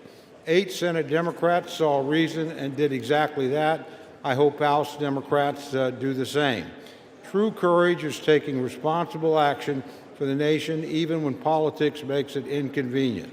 Let's reopen the government and get back to work. With that, Mr. Speaker, I reserve the balance of my time. The gentleman from Oklahoma reserves. The gentlelady from Connecticut is recognized. Thank you, Mr. Speaker. The House is not in order. Thank you. House will be in order. Thank you very much, Mr. Speaker. I yield myself 7 minutes. The gentlelady is recognized. I rise in opposition to this bill that does nothing, not one thing, to address the Republican health care crisis amid a cost of living crisis. More than 20 million Americans will have to pay double, even triple their monthly insurance premiums in just a matter of weeks. And this bill leaves families without even a glimmer of hope that their costs might go down. Energy prices are up, grocery prices are up, housing costs are up. When 2/3 of American workers are living paycheck to paycheck, you can understand why the most important issue on their minds is affordability. What does President Trump say? And I quote, affordability is a con job, end quote. How out of touch can you be? Mr. President, start to listen to the American people, not your millionaire, billionaire friends. President Trump and my Republican colleagues refuse to address this issue. They continue to avoid it. They were so intent on avoiding it that they shut down the government instead of dealing with it. Speaker Johnson has indicated that he will not deal with it. He has shown no interest in holding a vote on extending the health care subsidies, which would prevent monthly costs from soaring. Republicans have tried to say they will deal with this problem their own way, but they have no plan. They are trying to repeal the Affordable Care Act, as they have been trying to do unsuccessfully for 15 years. However, they are poised to succeed, which is why it is so important for this continuing resolution to fail. President Trump and Republicans, their plan is to drive up prices for everybody, compounding the cost of living crisis. More than 2 million Americans are expected to lose their health insurance next year because it has simply become too expensive. There are more than 50 pages of health care provisions in this bill. Not one of them stops costs from skyrocketing at the beginning of next year. Not one of them offers relief to American families being squeezed tighter and tighter by the Republican crisis. There is one group of people, however, who will receive some relief thanks to this bill. United States senators who may have participated in an insurrection, snuck into this bill at the 11th hour by Senate Republicans, is a provision to pay out at least $1 million each to 8 United States senators implicated in the January 6th insurrection. Understand, this is a corrupt precedent. This is where members can profit from their own votes. It's the fleecing of the American people, which they get and understand. At the same time, this bill excludes a provision that will order a plaque to be hung that honors the police officers who put their lives on the line to defend our democracy from that same insurrection. What a contrast. It is yet another instance of this administration's shameless corruption that is financially ruining American families. While there is $230 million for the president to pay himself from the Department of Justice, $8 million for some of his closest Senate allies, $200 million for a pair of private jets for the Department of Homeland Security Secretary, $40 billion to Argentina, the American people are left with nothing but higher costs. This bill also fails to fully cover the Toxic Exposure Fund, which was created to support veterans exposed to burn pits and Agent Orange. We made a promise to stand by the men and women who served our country in uniform. This bill does not live up to that promise. You know, Republicans need to stop taking photographs with veterans and then vote against their health care. Those who lead in the appropriations process here believe in the constitutional power of the purse. And over the past month, President Trump has been firing federal workers en masse. And when his administration has failed there, they have made life so miserable for federal workers that they had no choice but to leave. Federal workers should be, and I quote, traumatically affected. Those are the words of the Office of Management and Budget Director, Russ Vought, an unelected bureaucrat. The federal workforce has dwindled by 200,000 since January, jeopardizing the public services that so many people rely on. Spare us your false concern. And since January, This administration has been stealing from our communities, withholding as much as $410 billion in funding approved by Democrats and Republicans, House, Senate, signed into law, and they are illegally blocking authorized funds from being distributed. Even now, as we debate this bill, the Trump administration is arguing to the Supreme Court that they should be allowed to withhold food stamp funding that Congress lawfully approved. They were ordered by 3 separate courts to distribute food assistance and are still fighting to withhold it. It is not connected to opening this government. They have the money. They have it now for food stamps. They just refuse to use it. Imagine using food as a political weapon, unspeakable and immoral. It seems like their only plan is to strip children of food assistance while kicking their parents off their health insurance. They have demonstrated that that is who they are. These are their true colors. You cannot expect Democrats to go along with any bipartisan funding deal if that agreement can be undone with a party line vote. Congress must assert its authority over the power of the purse. I encourage my colleagues to vote no, and I reserve the balance of my time. The gentlelady reserves. The gentleman from Oklahoma is recognized. Thank you, Mr. Speaker. Mr. Speaker, I yield 1 minute to our distinguished majority leader, the gentleman from Louisiana, Mr. Scalise. The gentleman from Louisiana is recognized for 1 minute. Thank you, Mr. Speaker, and thank my friend, the Chairman of the Appropriations, Mr. Cole from Oklahoma, for not only yielding, but for bringing this important bill to the floor. Our appropriators worked tirelessly to negotiate a multi-bill package that is part of this bill to reopen the government.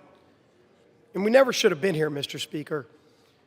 We tried as Republicans over a month ago to prevent a government shutdown. We had a vote here on the House floor. 99% of Republicans voted to keep the government open, and 99% of Democrats voted to shut it down. And then that bill went over to the Senate, and we watched for 42 days, where time and time again, Democrats, just to appease their most radical base, continued to vote in unison to shut the government down.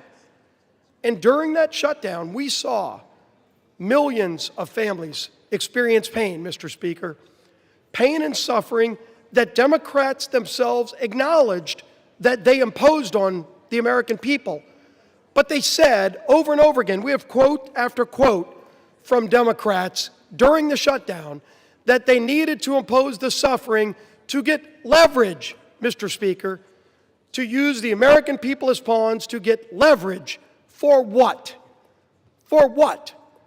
They ultimately filed an alternative bill, a $1.5 trillion mad spending spree that included things like $200 billion of taxpayer funding for illegals to get taxpayer benefits, while they gutted the $50 billion rural health care fund that we put in place in the Working Families Tax Cut.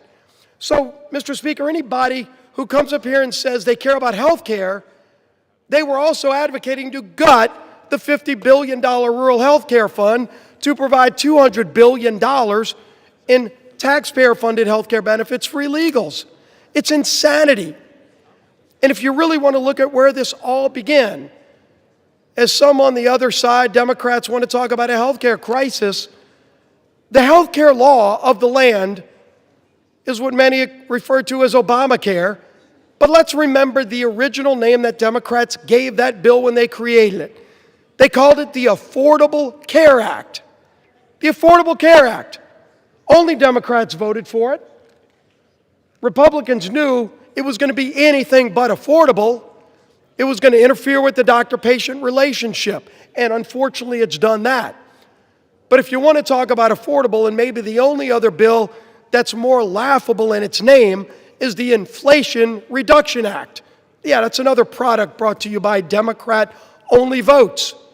The Inflation Reduction Act, which ushered in the inflation under Joe Biden that we're still trying to shake today. But the Affordable Care Act, Mr. Speaker, since it started, Americans have seen over 80% increases in their health care costs because of a Democrat-created bill that they want to now blame on Republicans. I understand why they would want to try to now pawn that off on somebody else.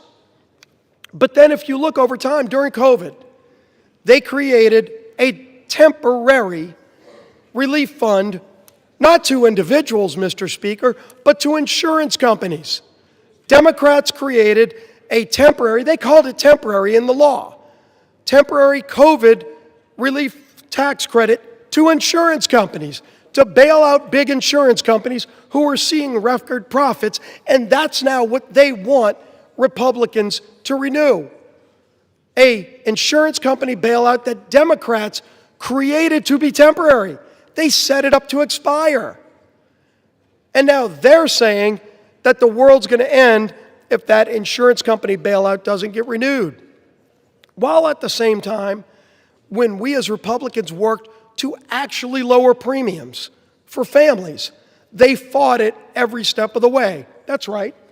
We had a bill that we passed through this House just a few months ago in the Working Families Tax Credit. Part of that bill was called the cost share reduction, was scored by the CBO to lower premiums for families by over 12%. And what happened? It gets over, and by the way, every Democrat voted against that too, because they've never cared about lowering premiums. Then that bill gets over to the Senate. Senate Democrats worked overtime to get that provision removed. And if you go look at Senate Democrat Budget Committee website, they still brag that they removed that provision that would have lowered premiums for families. So, absolutely, Republicans have worked and will continue, by the way, to work to lower premiums for families, but make no mistake, the high premiums that everybody faces today are a result of the inaptly named Affordable Care Act and the many failures associated with it. But this bill today is about ending the misery Democrats created on families. That is just about funding the government, not about solving other problems that we should be working to solve, but about getting the government back open while not holding the American people hostage. And that, Mr. Speaker, is what has disgusted the American people most during this shutdown. That should have never happened, but it's that it has caused real suffering for American families. Our men and women in uniform that had to wonder whether or not they're going to get paid. Air traffic controllers who already had a highly stressful job and then had to show up for work without getting paid. Multiple paychecks missed. Now you're seeing, because a lot of those air traffic controllers have to go work jobs as Uber drivers. They aren't even being able to show up for work because they still have bills due, their rent's due. They're trying to put food on their table, and Democrats want to vote no tonight to keep denying them food. The 42 million SNAP recipients, those people that are low income that need those food benefits, if you vote no today, you are voting to deny those 42 million low-income families basic food needs. Don't talk about how much you care about low-income people and vote no tonight to deny them food, basic services, basic things that American families need who shouldn't be part of the leverage Democrats want to show their radical base that they're fighting Donald Trump because they're upset with the results of the election from November. It is time to end this madness, Mr. Speaker. Let's get this government back open.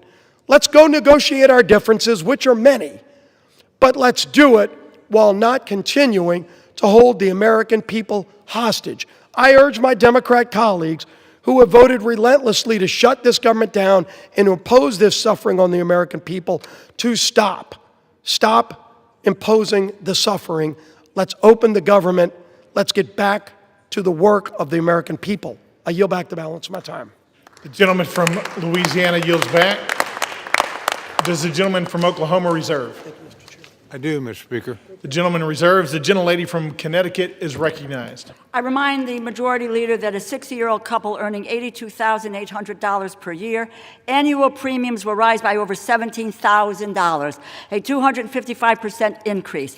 It now gives me great pleasure to yield 3 minutes to the gentleman from Georgia, the distinguished ranking member of the Agricultural and Rural Development Subcommittee, Mr. Bishop. The gentleman from Georgia is recognized for 3 minutes. Thank you, Ranking Member DeLauro. As Ranking Member of the Agriculture, Rural Development, and FDA Subcommittee, I rise to oppose this bill, though it does represent, for the most part, solid bipartisan work to provide investments in agriculture in rural America. I am disappointed that the rest of it falls far short of the needs of most Americans. Healthcare providers and patients are frustrated and frightened by the imminent skyrocketing of healthcare costs caused by the loss of the ACA tax credits and cuts to Medicaid, Medicare, and life-saving biomedical research. My constituent, Angela Holmes, is unable to walk without debilitating pain. She's worried that without tax credits, she won't be able to afford health insurance to complete the multiple back surgeries she needs. For many Georgians, health care is a matter of life and death. Our Republican colleagues could have corrected this in the Rules Committee, but they rejected an amendment last night that would have lowered health premium costs. To me, that's unconscionable. So are the administration's actions during the shutdown. As a Christian, I'm outraged that USDA used the shutdown to illegally withhold SNAP from 42 million Americans. USDA had the chance to do the right thing and use designated contingency funds, but rejected it. And when ordered to do so by the courts, they fought all the way to the Supreme Court to keep hungry families from receiving food. America produces the highest quality, safest, most affordable, and abundant food, fiber, and medicine anywhere in the world. To that end, this bill provides many welcome investments. It fully funds SNAP and WIC, replenishes the SNAP and WIC contingency funds, and fully funds cash value vouchers for fruits and vegetables for women and children. It also helps rural America by providing $1 billion in single-family direct home loans, $120 million over the House level, and funding water and wastewater programs at $446 million, both issues that Democrats tried to address in full committee. The bill provides $1.8 billion for the Agricultural Research Service, $1.6 billion for NIFA, protecting farmers, small businesses, and families against President Trump's budget request to eliminate land-grant university research and extension activities across the country. I'm pleased to see that the bill language requires USDA to notify Congress before canceling grants over $1 million. The agricultural portion of this bill does make positive steps in the right direction. The bill discards many of the harmful policy riders, which in the House bill, yet it does not go far enough to negate House language falsely questioning the safety of mifepristone and encouraging FDA to explore liability protections for certain infant formula manufacturers, over which the agency has absolutely no jurisdiction. And while the overall funding package may reopen the government for a month or two, this bill does not address the breach of trust this administration has demonstrated since January. They fail to follow the law, and we cannot trust that they will even execute this bill if we vote on it today. The gentleman's time has expired. Yeah, 15 seconds. 15 seconds. The gentleman is recognized for an additional 15 seconds. They fail to follow the law, and we can't trust that they'll execute the law. They cut SNAP by 20% in the big ugly bill this summer, dismantled funded federal programs, fired federal workers, and illegally ignored court orders. This bill fails to address the health care crisis, and bipartisan outrage has erupted over language in the bill to pay millions of dollars of taxpayer dollars to a handful of senators whose phone records were subpoenaed in relation to the January 6th investigation. It's a bad bill. The gentleman's time has expired. The gentleman yields back. Does the gentlelady from Connecticut reserve?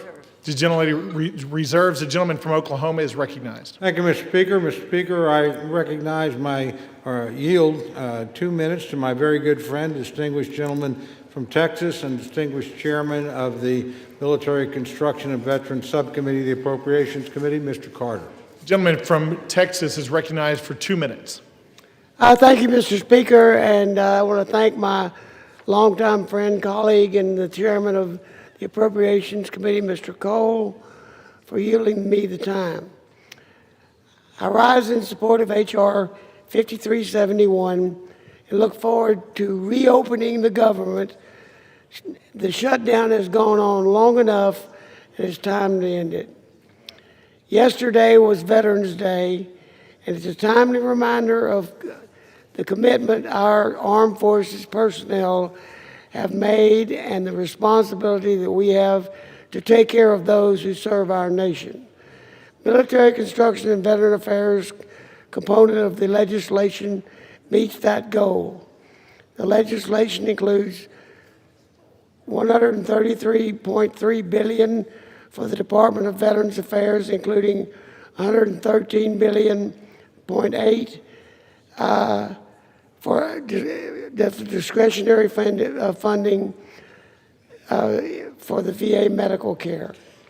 It includes critical funding for Medicare, medical health services, telehealth services, veterans homelessness programs, medical research programs, and rural health initiatives.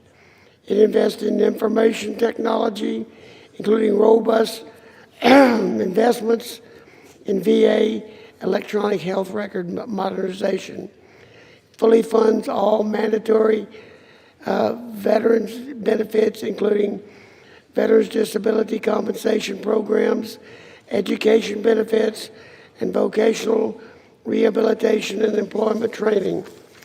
Nearly $20 billion for the Department of Defense military construction programs. This amount funds nearly 300 projects at military bases around the world. Yield the gentleman an additional 15 seconds, Mr. Speaker. The gentleman has an additional 15 seconds. It includes $3 billion to improve and maintain housing for service members, provides requested resources for the American Battle Monuments, Armed Forces Retirement Home, and operations of Arlington Cemetery. I want to thank Mr. Cole for his endless work to get us to this point. The gentleman's and time I has urge my expired. colleagues to join me in supporting the bill. And I yield back. The gentleman yields back. Does the gentleman from Oklahoma reserve? The gentleman reserves. The gentlelady from Connecticut is recognized. Mr. Speaker, I yield 3 minutes to the gentlewoman from Florida, the distinguished ranking member of the Military Construction and Veterans Affairs Subcommittee, Ms. Wasserman Schultz. The gentlelady from Florida is recognized for 3 minutes. Thank you, Mr. Speaker, and I thank the gentlewoman for yielding. I rise to oppose this slush fund for senators bill that will force health care costs to explode for millions of Americans. In fact, this legislation guarantees only 2 things.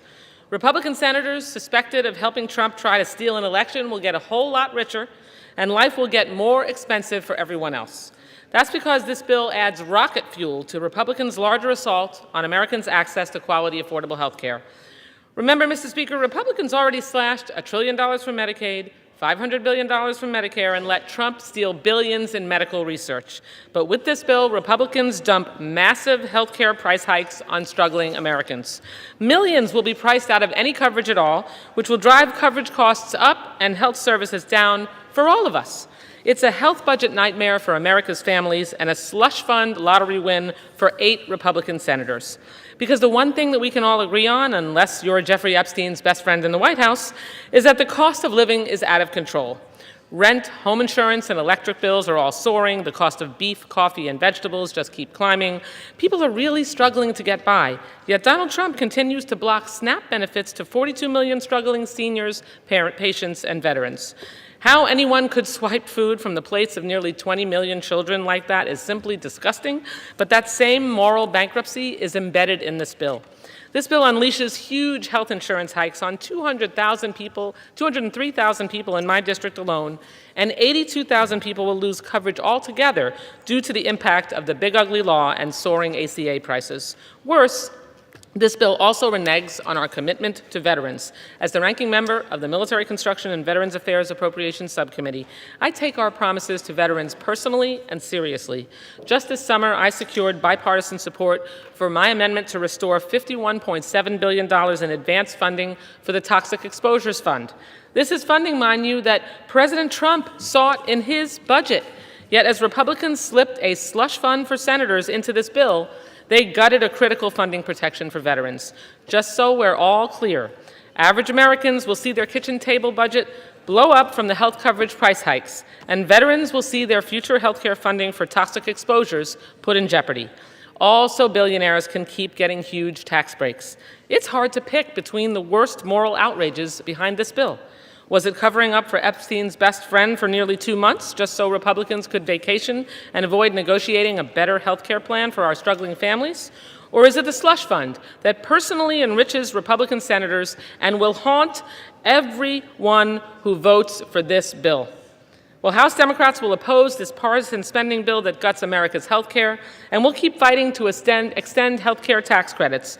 Donald Trump and Republicans broke their promise to lower costs, and this bill certainly cements that betrayal. But Democrats will stand by our promise to lower costs, and we'll make sure every American knows Republicans are responsible for this devastating health care crisis. The gentlelady's time has expired. Back. The gentlelady yields back. The gentlelady from Connecticut reserves. The gentleman from Oklahoma is recognized. Thank you very much, Mr. Speaker. Mr. Speaker, I yield 2 minutes to my very good friend, distinguished chairman of the Agriculture Subcommittee of the Committee on Appropriation, Dr. Harris of Maryland. The gentleman from Maryland is recognized for 2 minutes. Mr. Speaker, I rise today in support of Senate Amendment to H.R. 5371, which will finally put an end to the Democrat-led government shutdown. Millions of Americans have suffered because they refuse to reopen the government, harming those who depend on SNAP benefits, federal workers, Border Patrol agents, and our troops who are uncertain about their next paycheck. This legislation extends government funding to the end of January 2026, thereby blocking attempts to force a budget-busting omnibus at the last minute before Christmas. It also includes the FY 2026 Agriculture, Rural Development, and Food and Drug Administration Appropriations Act. Republicans have effectively locked in disciplined, flat spending levels while supporting the Trump administration's policy priorities. The agriculture bill provides $26.65 billion in discretionary spending, which is level with the current amounts, while also including community project funding. This bill provides critical funding support to America's farmers, ranchers, and rural communities. It ensures both USDA and FDA can safeguard our nation's food and drug supply, and fully funds nutrition programs, including SNAP and WIC. Additionally, the bill closes the hemp loophole that has resulted in the spread of unregulated, intoxicating hemp-derived products that are being sold online and in gas stations and corner stores across the country. Many of these products are accessible and attractive to children, resulting in thousands of calls to U.S. poison control centers, with more than 30% involving children aged 5 years and younger. This provision is supported by 39 states' attorney general and over 81 national and state public health, medical, law enforcement, and other organizations. It's beyond disappointing that our colleagues on the other side of the aisle will soon be voting to continue the chaos and uncertainty of a government shutdown. But this is what responsible Republican government looks like. We stared down the radical Democrats' outrageous budget-busting demands and held the line for hardworking American taxpayers. I want to thank Appropriations Chairman Cole for his leadership, strongly encourage my colleagues to support this legislation. Mr. Chair, I yield back time. The gentleman from Maryland yields back. Does the gentleman from Oklahoma reserve? The gentleman reserves. The gentlelady from Connecticut is recognized. Mr. Speaker, I yield 3 minutes to the gentleman from New York, the distinguished ranking member of the Legislative Branch Subcommittee, Mr. Espaillat. The gentleman from New York is recognized for 3 minutes. Thank you, Mr. Speaker. I rise today in strong opposition to the Senate's amendment to H.R. 5371, because once again, the Senate has put other interests ahead of those of the American people. Today's backroom deal does nothing to stop 20 million Americans that will see their health care premiums double or triple. And it does absolutely nothing to stop provisions in the reconciliation package that will strip 50 million people of the Medicaid coverage. These cuts will have a resounding impact for individuals and the healthcare industry and economy as a whole. Safety net hospitals like Montefiore in my district and federally funded clinics like Borinque in East Harlem face having to eliminate services or completely close.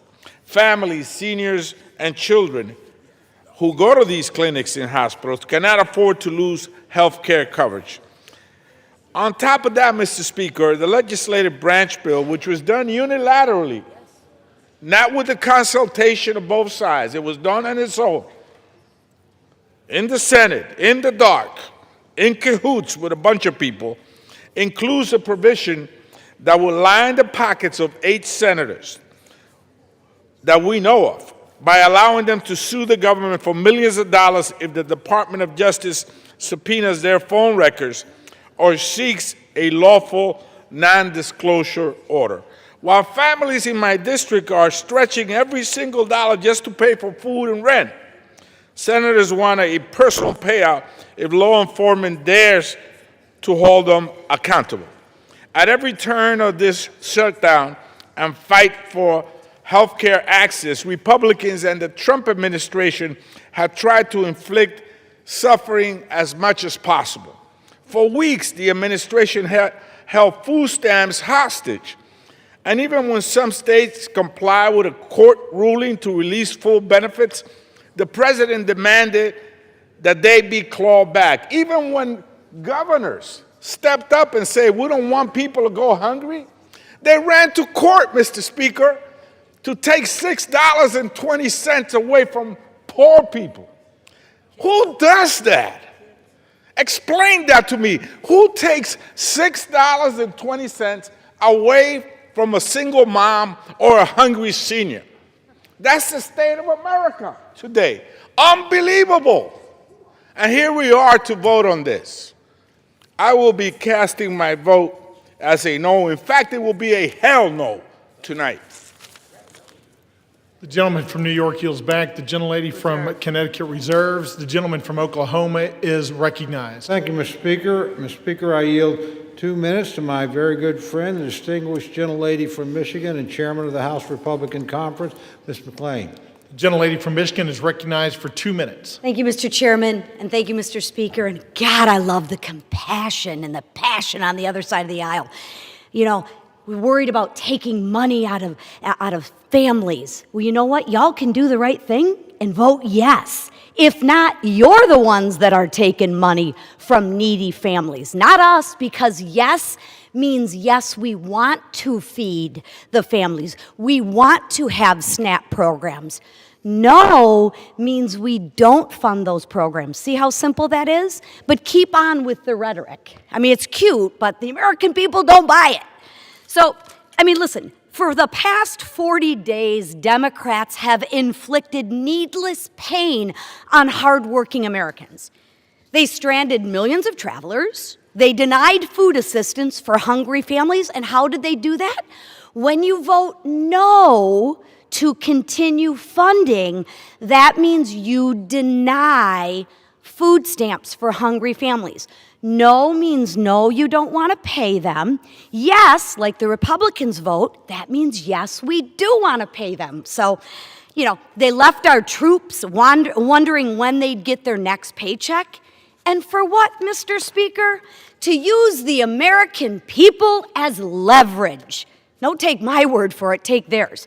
Leverage for more wasteful Washington spending. Spending that no one other than the radical left ever wanted. And to remind the American people, they wanted $1.5 trillion of their hard-earned tax dollars. But what did they get in return? They got nothing. They got nothing because Republicans refused to waste the American people's money. Not a dime for their radical climate change, not a dollar for tax-funded benefits for illegals, and not one single concession to their radical far-left base. Millions of Americans whose lives were upended by the Democratic shutdown will remember this. Yield the gentlelady an additional 30 seconds. Thank you. The gentlelady is recognized for an additional 30 seconds. Thank you. The American people will remember who held them hostage for petty political reasons and who fought to put America first. So now that this shameful charade is over, House Republicans will continue our work on behalf of the American people. We will restore regular order to the appropriations process. We will continue to fulfill the mandate of the American people, and we will keep delivering results for American people, because that's what we're here to do for, not to play politics. So with that, Mr. Speaker, I yield. Thank you. The gentlelady from Michigan yields back. The gentleman from Oklahoma reserves. Before we move on, members are advised to direct their comments to the chair and not to engage in personalities.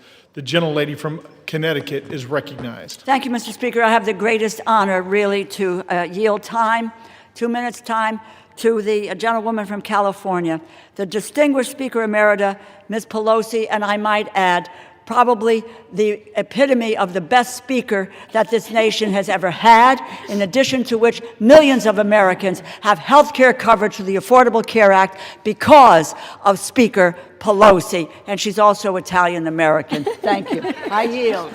And a grandmother. The gentlelady from California is recognized. Thank you, Mr. Speaker. I thank the gentlewoman for yielding, Madam Chair, and once and future Chair of the Appropriations Committee, and thank her for her leadership and her kind words. I take heed, Mr. Speaker, of your comment to address my remarks to you and not to your colleagues. So I can say to you, and perhaps you can tell them, either they don't know what they're talking about or they don't care about meeting the needs of the American people. Did any one of them vote? Did any one of them vote to eliminate a need for a pre-existing condition in health care? Not one of them. Did any one of them vote to say if your children get to be 26, until they're 26 years old, they have access to your policy? Not one of them. Did any of them vote to bring a woman as being a pre-existing medical condition? Not one of them. The list goes on and on. Do any one of them vote for the Affordable Care Act, which, Mr. Speaker, you can tell them, was paid for? And then later, when we decided that we could extend the tax credits further so more people could have more access to care, did anyone vote for that? No.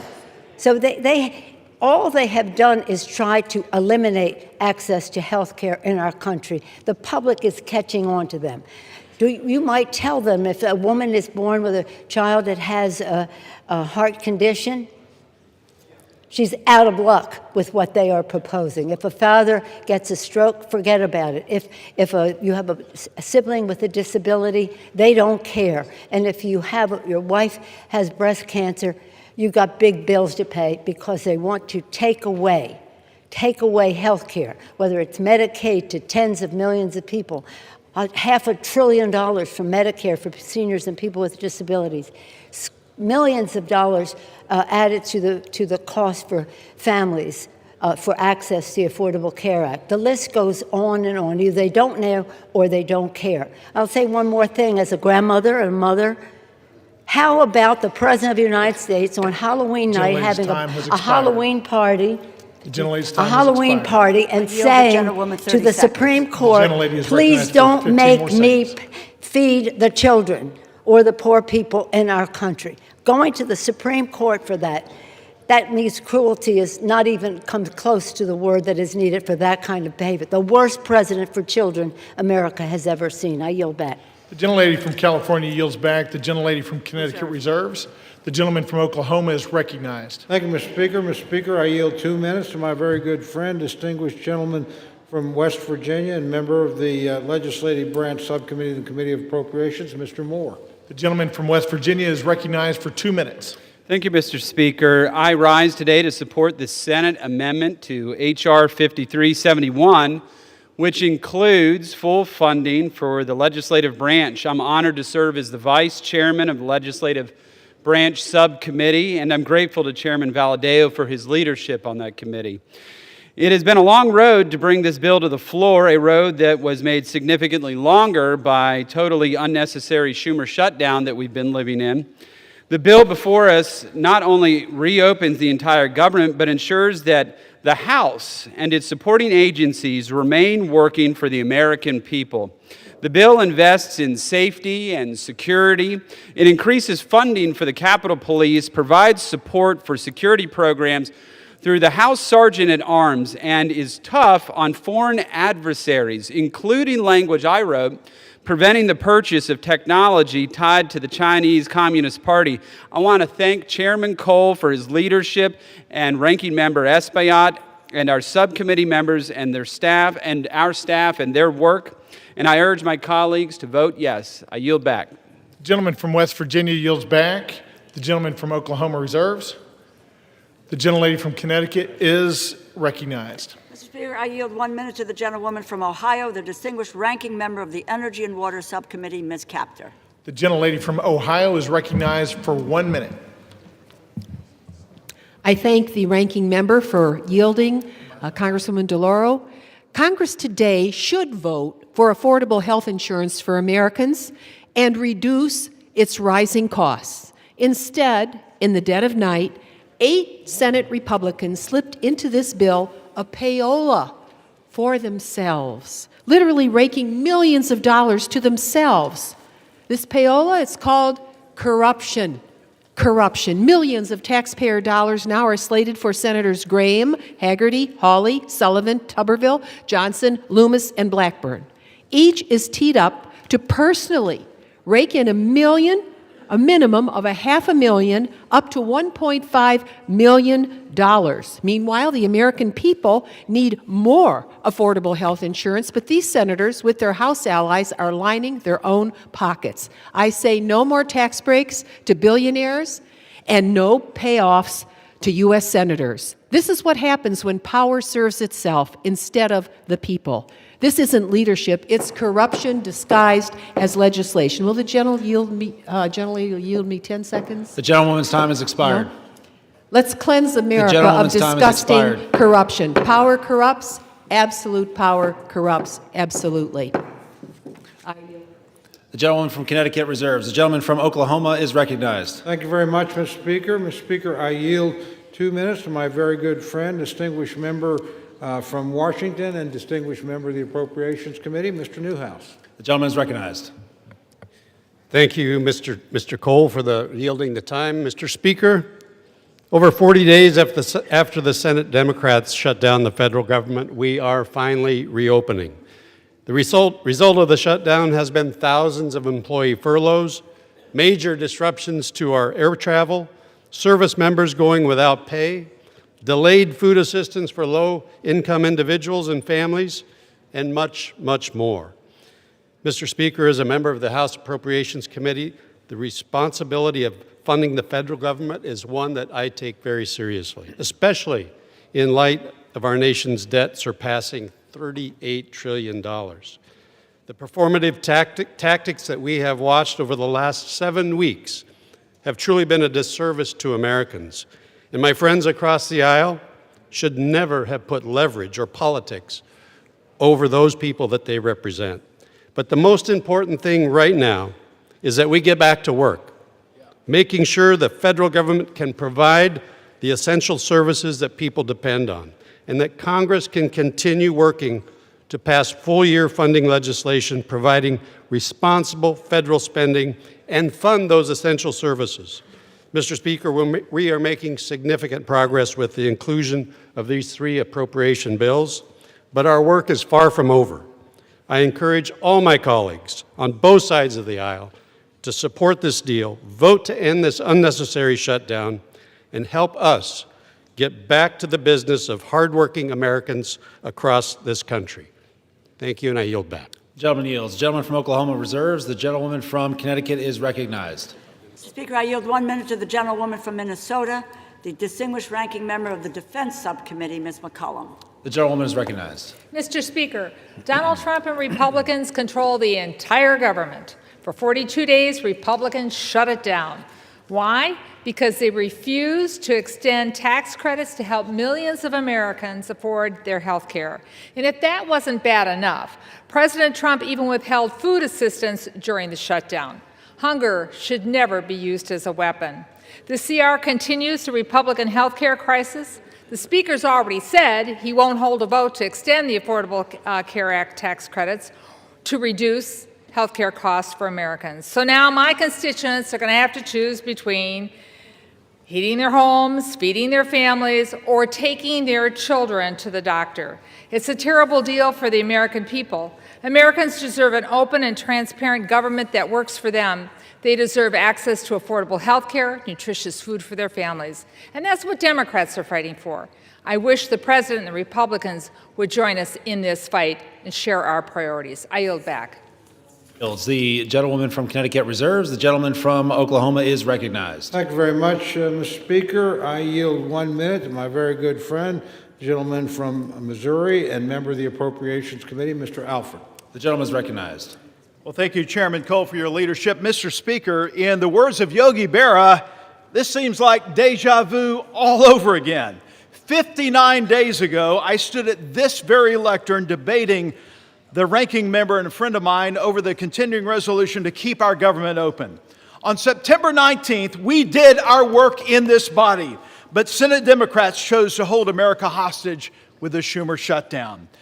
Democrats in Congress, including the minority whip, shamefully admitted they were using the misery they inflicted on the American people as leverage to achieve their leftist wish list of demands, slowly twisting the heads of the American people in a vice.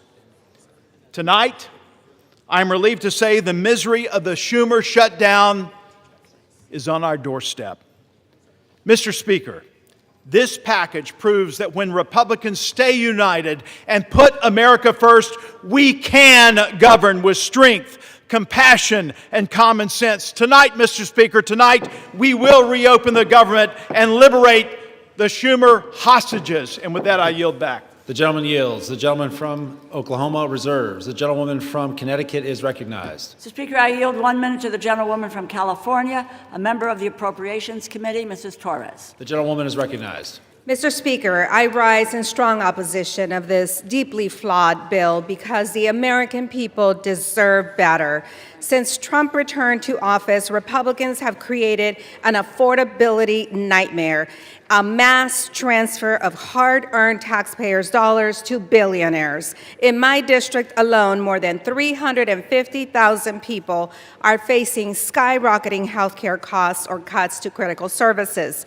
Republicans shut down the government instead of finding bipartisan solutions to keep care affordable and took a 7-week paid hiatus, during doubling health care costs for working families, cutting off food assistance right before Thanksgiving, and letting Trump spend his holidays pardoning insurrectionists, enriching billionaires, cozying up to dictators, and building himself a new ballroom, all while taking food away from families in need. And now Senate Republicans want to reward themselves with a taxpayer-funded handout. Shameful, shameful, shameful. House Republicans should be here doing their jobs, not making life harder for working families. I urge a no vote.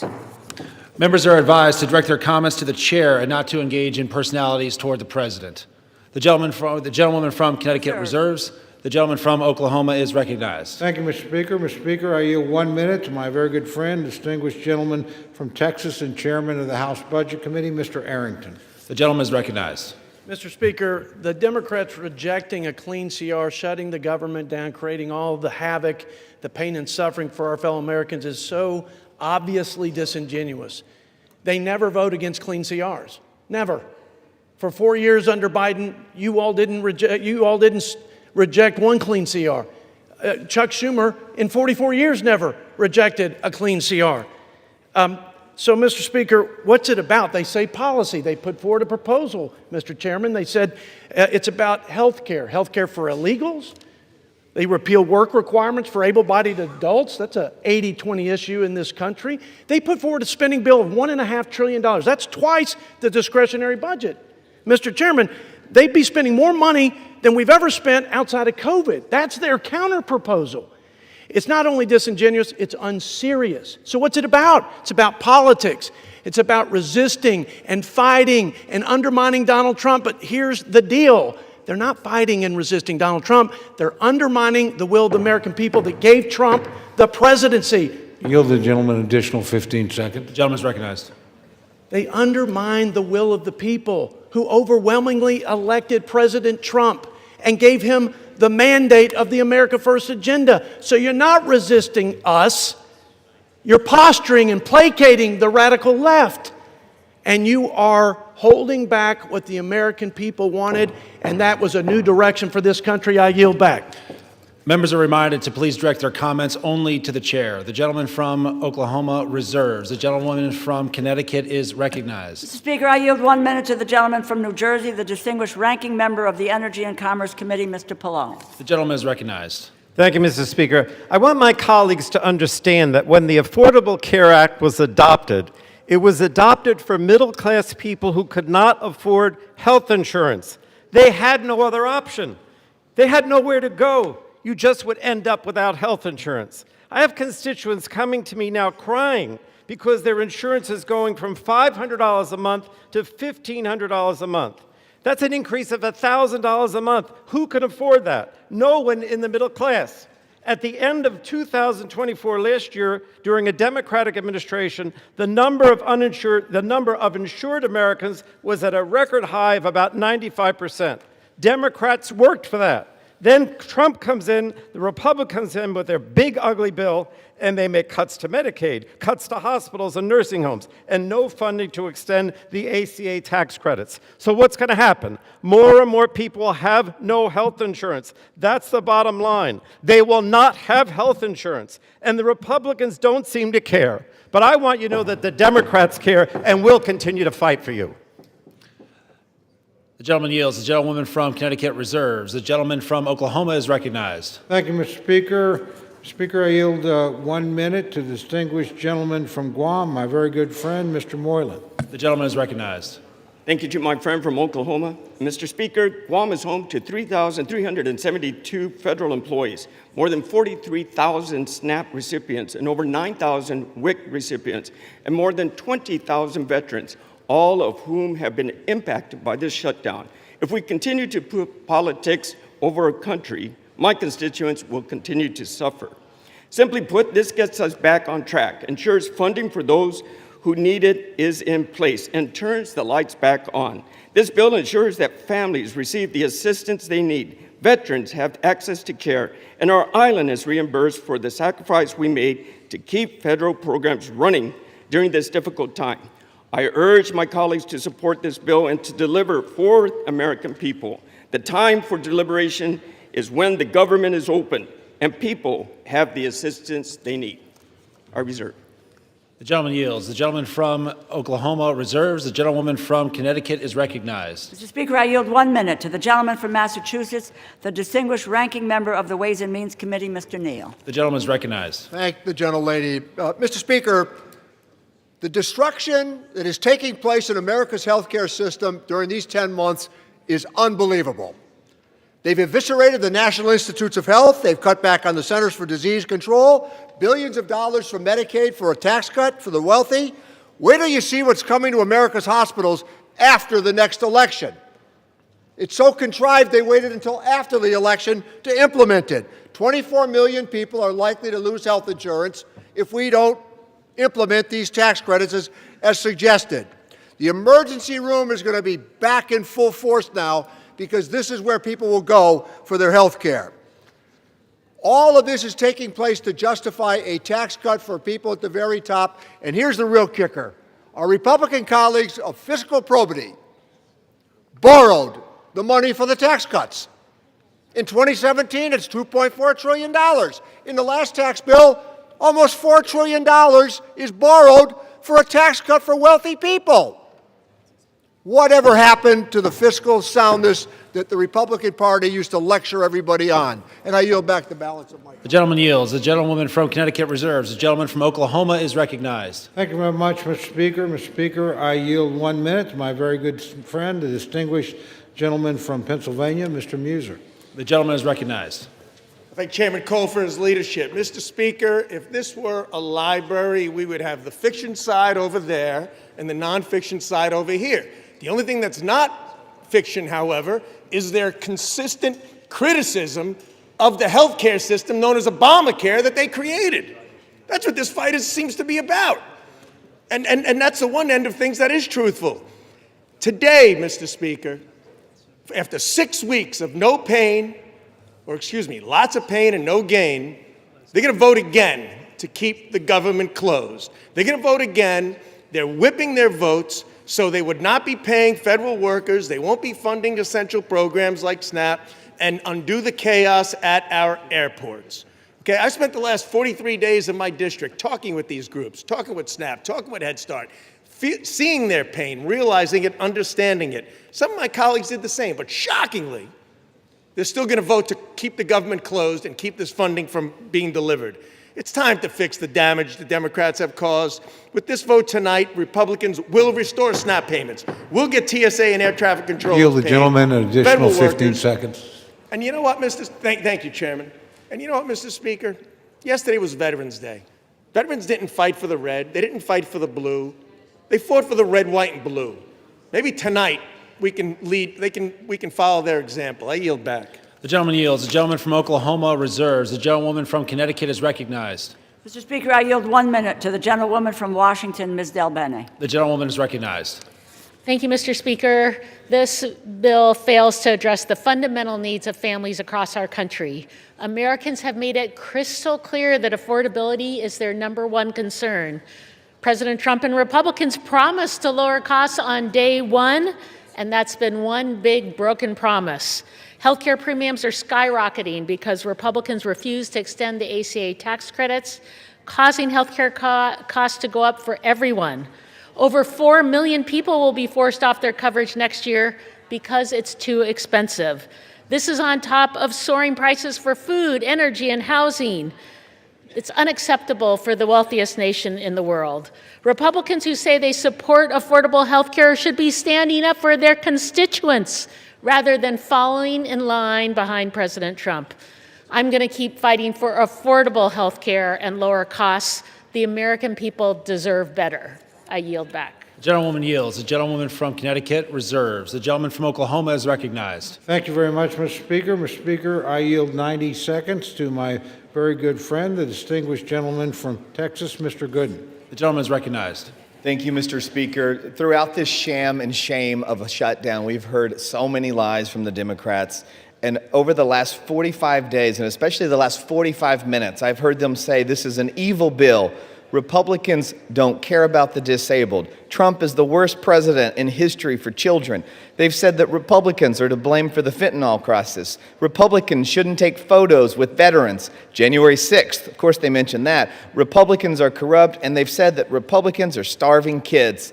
What they haven't said is the one thing that this bill does, which is open up the government. Not one Democrat is getting up here saying this bill opens the government. So let me remind them and my colleagues and the American people, this bill opens the government tonight. And the American people have Republicans to thank for ending this shutdown and opening the government. I urge a yes vote. I am proud to vote yes, and I am so disappointed in my Democratic colleagues because for the life of me, throughout my time in the House, I've heard them talk about how wonderful it is to keep the government open and that a shutdown is so bad and can never happen. And tonight they won't even admit that this bill opens the government, and this is what we need for this country tonight. So I urge a yes vote, and I yield back. The gentleman yields. The gentleman from Oklahoma reserves. The gentlewoman from Connecticut is recognized. Mr. Speaker, I yield 1 minute to the gentlewoman from California, Ms. Barragan. The gentlewoman is recognized. Thank you, Mr. Speaker. I oppose the Republican spending bill that makes health care more expensive for hardworking Americans. While Republicans were on their 7-week-plus vacation, all our constituents were receiving notices of premium increases. A constituent of mine, a lifelong educator, has been told that her premiums will jump from $383 to nearly $1,000.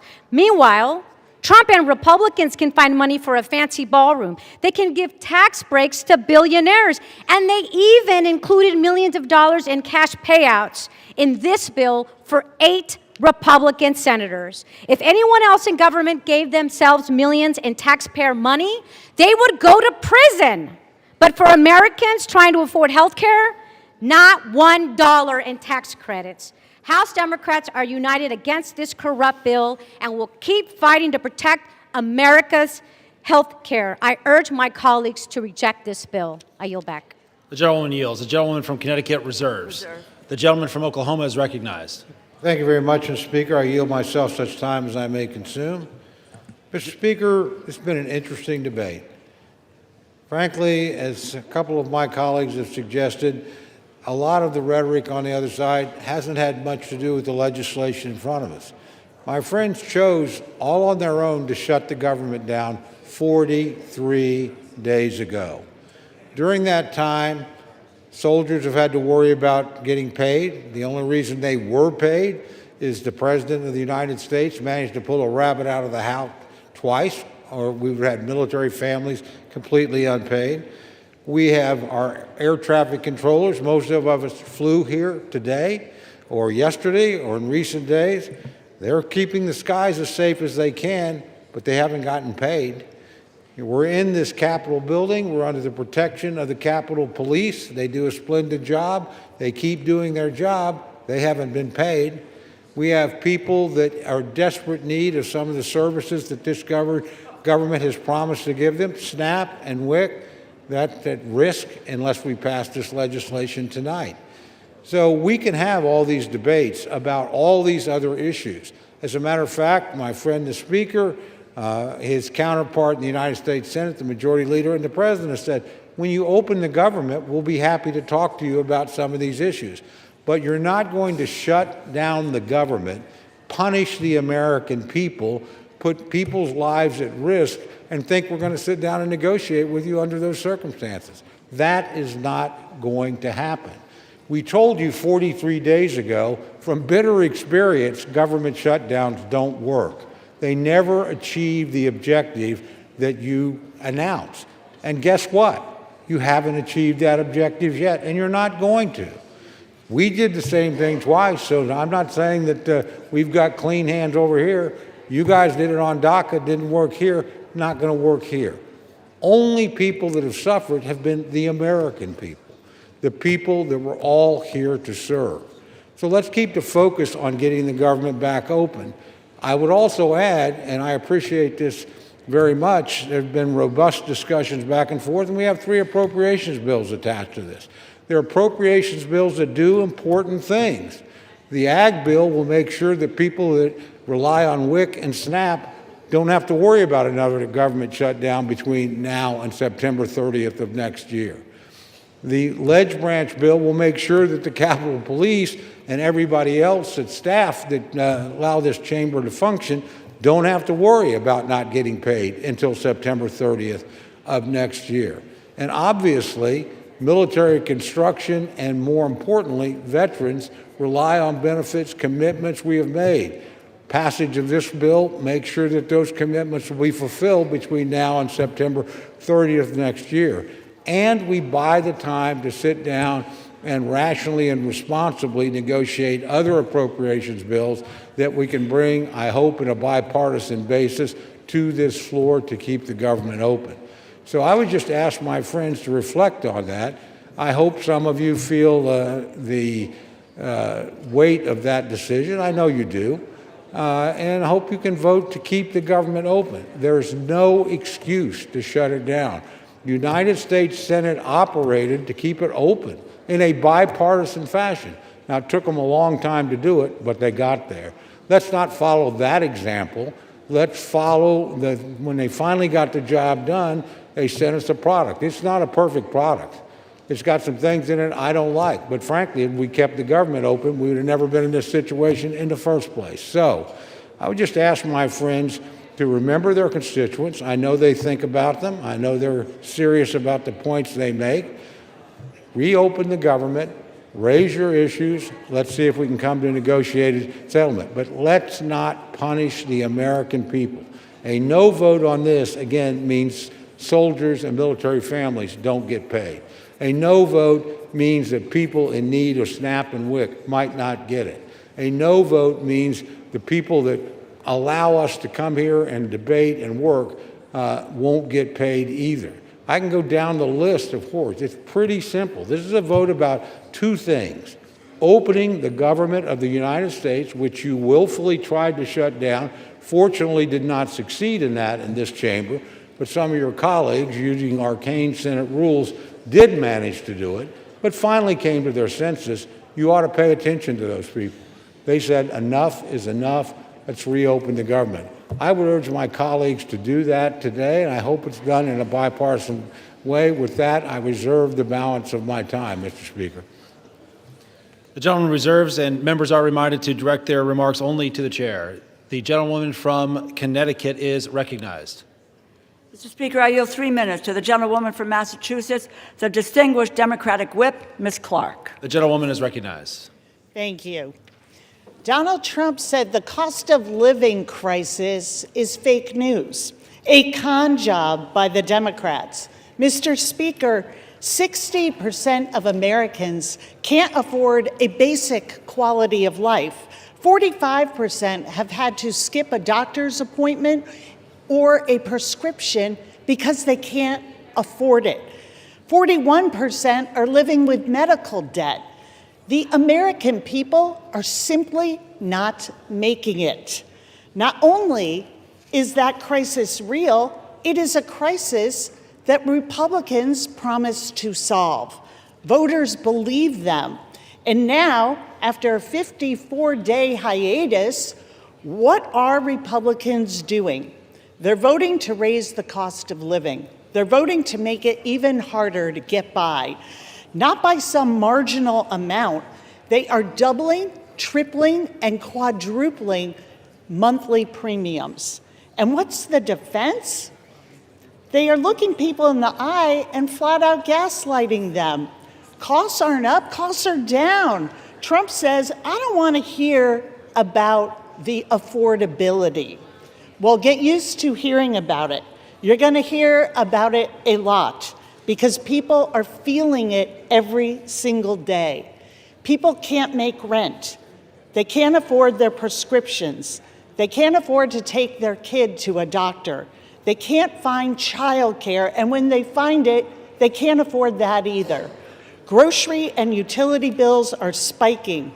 This is the crisis of our time, and it's about to get exponentially worse because the GOP's craven allegiance to billionaires over working people. The cost of living crisis is not fake news. It's not a perception issue. It is daily life for the people that we all represent. So let's do something about it. Let's reject this budget. Let's stop the health care cuts. Let's stop the premium hikes. Let's stop the hospital closures. And let's stop the billionaire giveaways. I yield back. The gentlewoman yields. The gentlewoman from Connecticut reserves. The gentleman from Oklahoma is recognized. Thank you, Mr. Speaker. I reserve. The gentleman reserves. The gentlewoman from Connecticut is recognized. Mr. Speaker, this bill fails to prevent health care costs from skyrocketing. It fails to address the crisis of affordability. It fails to keep our promise to veterans. It provides $1 million jackpot to 8 senators. It fails to protect Congress's power of the purse. I encourage my colleagues to vote no, and I have the honor of yielding 1 minute to the gentleman from New York, our distinguished Democratic leader, Mr. Hakeem Jeffries. The gentleman is recognized. Thank you, Mr. Speaker, and I thank the distinguished gentlelady, the top Democrat on the House Appropriations Committee, for yielding and for her steadfast leadership on behalf of working families, hard-working American taxpayers in the great state of Connecticut and all across America.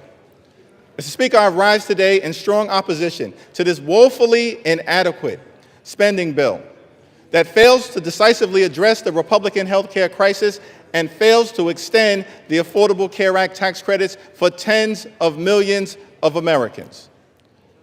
Mr. Speaker, before I say anything further, let me say to our men and women in uniform, to our active duty troops, to our hardworking federal employees, to our civil servants, to our TSA agents, to our Capitol Police, to our staff here in the House of Representatives, to our air traffic controllers, thank you for your service. Thank you for your sacrifice. Thank you for the work that you do on behalf of the American people each and every day. And it's our promise to all of you that we will continue to work hard to make sure that you are treated with the dignity and respect that you deserve. In a year in which the Trump administration has gone after hardworking federal employees relentlessly, including firing more than 200,000 federal employees prior to the start of the Trump Republican shutdown. Republicans control the House, the Senate, and the presidency. Donald Trump and Republicans made the decision to shut the government down.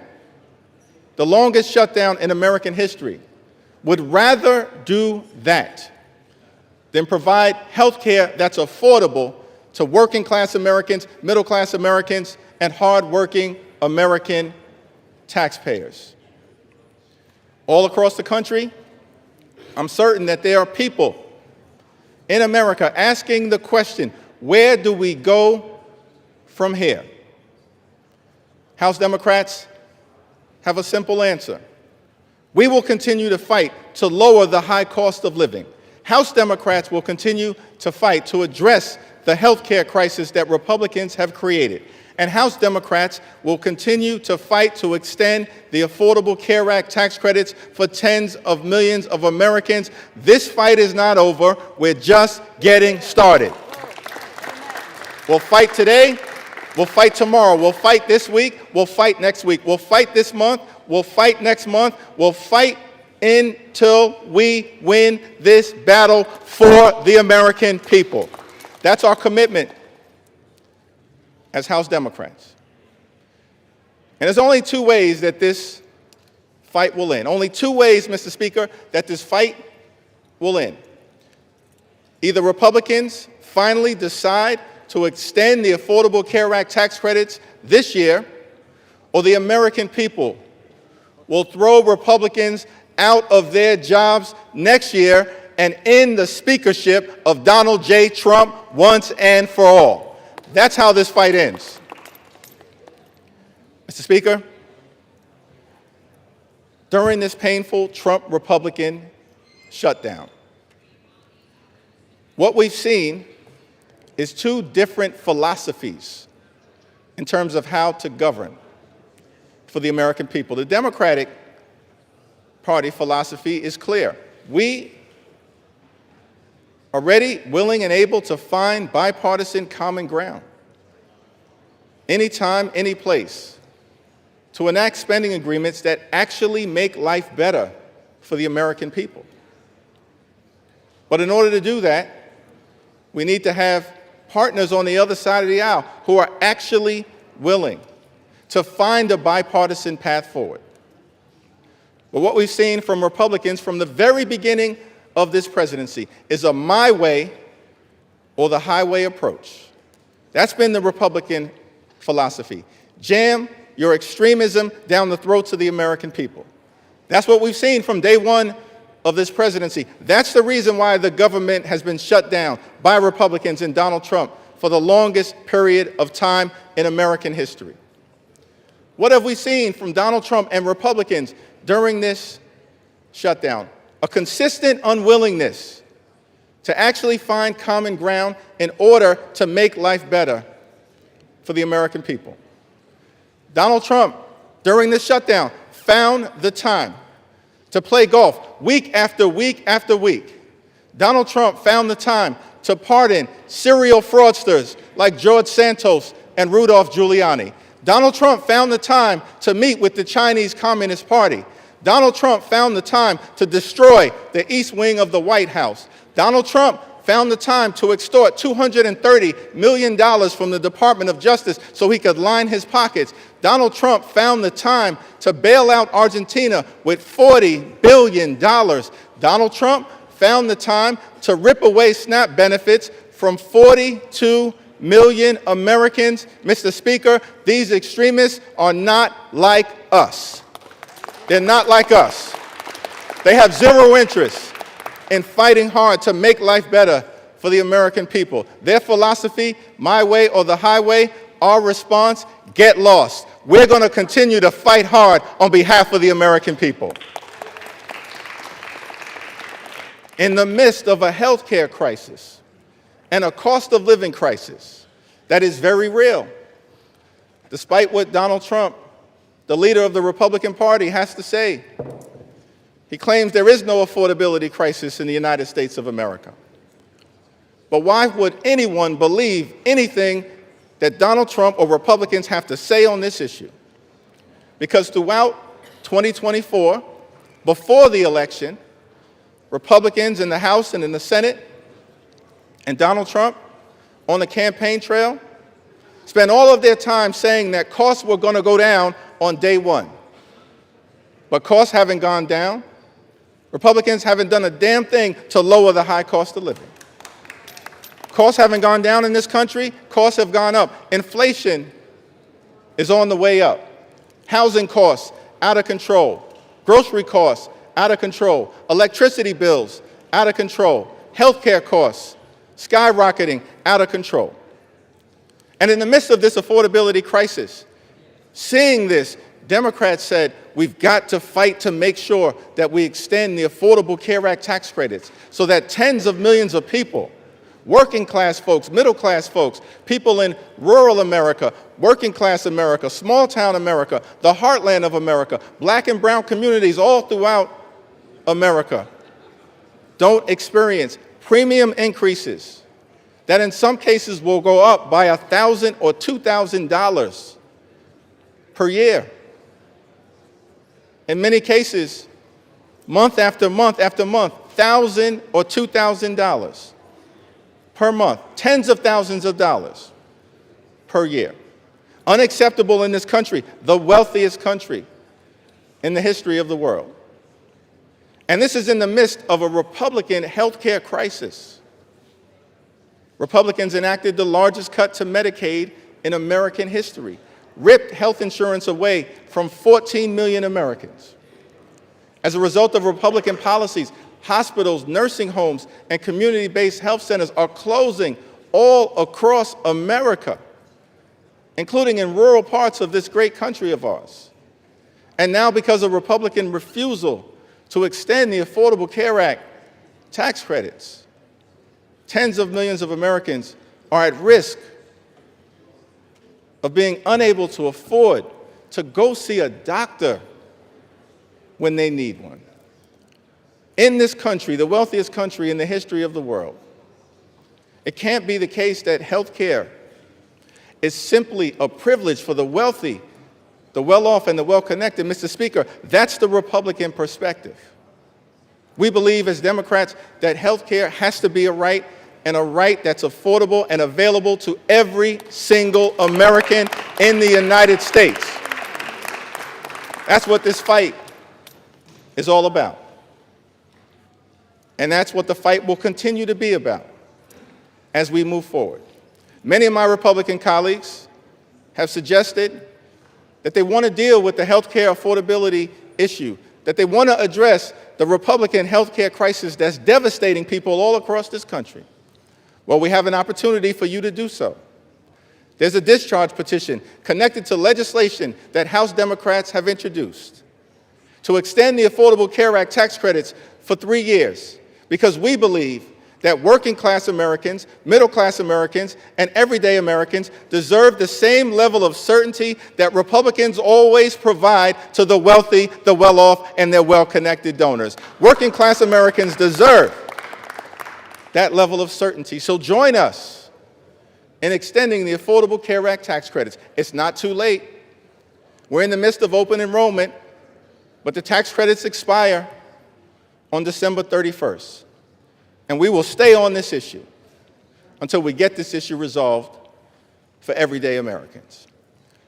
Mr. Speaker, as I close, I've had the opportunity, as many of us do, to serve in the United States Congress with legendary figures, too numerous to mention.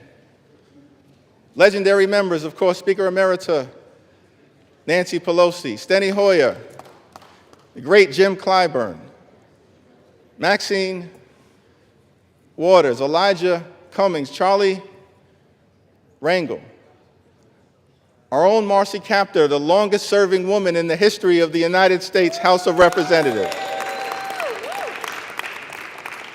We've all had the opportunity to serve with legendary members, John Dingell, too numerous to mention. But one can't call that roll without calling the name of the great John Lewis. I had the distinct honor of serving with John Lewis for several terms. Many of us here in the House of Representatives did. I'll never forget, on my first day in the Congress, I had the opportunity to meet John Lewis for the first time in person. And he called me over to see him on the House floor, and he just asked me a simple question. He said, "Are you the new guy?" And I said, "Yes, sir, Mr. Lewis, I am." And he said, "Well, we're colleagues now. You don't have to call me Mr. Lewis, you can call me John." I said, "Yes, sir, Mr. Lewis, I understand." And then he said to me, "You're from Brooklyn, right?" Now, Mr. Speaker, I got to be honest, I was tempted to say, Brooklyn is always in the house. But instead, since my mother raised me with some sense, Lenita Jeffries, I said, "Yes, sir, I'm from Brooklyn." And then he said something to me that I've never forgotten. He said, "Well, I hear some positive things about you from your predecessor, but Washington, D.C., young man, can be a rough place. So I don't want you to get into any trouble unless it's good trouble." And I just wanted to stop by on the House floor to make sure it was clear to the American people that the spirit of John Lewis lives amongst House Democrats, and we will continue to get into good trouble to make their life better. That's our commitment to every single American all across this country, from this day and for every day moving forward. And it was John Lewis who said to us that ours is not the struggle of one day, 1 week, or 1 year. Ours is the struggle of a lifetime, and maybe even many lifetimes. And each one of us in every generation must do our part. Mr. Lewis, we love you. We were blessed by our opportunity to serve with you, and House Democrats are here to do our part. We're in this fight until we win this fight for the American people. I yield back.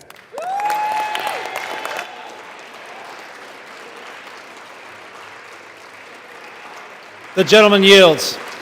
Members are reminded to refrain from engaging in personalities towards the president. The gentlewoman from Connecticut has 30 seconds remaining and is recognized. I yield back the balance of my time. The gentlewoman from Connecticut yields. The gentleman from Oklahoma is recognized. Thank you very much, Mr. Speaker. It's my distinct pleasure to yield the balance of our time to the distinguished Speaker of the House, my very good friend and a person I admire greatly. 1 minute. 1 minute. I'm actually just going to hold you to 1 minute, Mr. Okay. Speaker. My good friend, the gentleman from Louisiana, Speaker Mike Johnson. The gentleman from Louisiana is recognized. Thank you.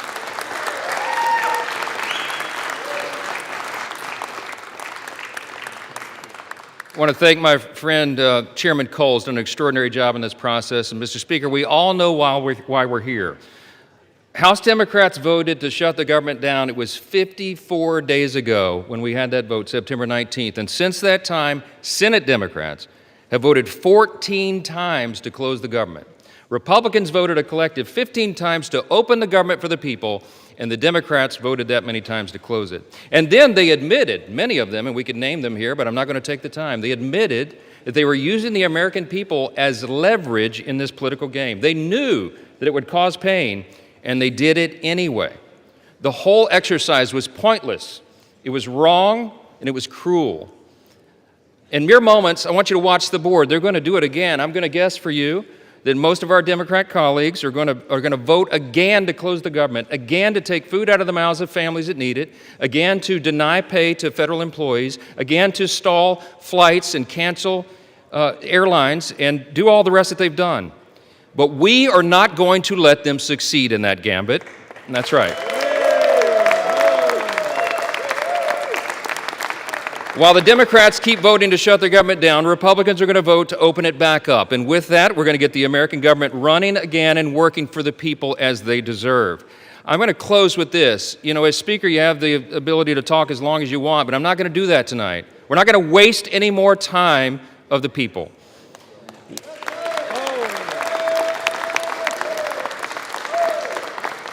I'm just going to say this. I think that everybody needs to remember this one simple thing.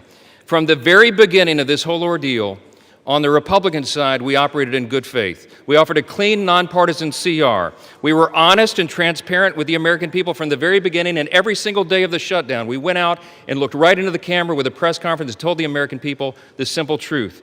We have done for the people what has been right and just and truthful. And in the end, that is what God honors always. Don't forget it.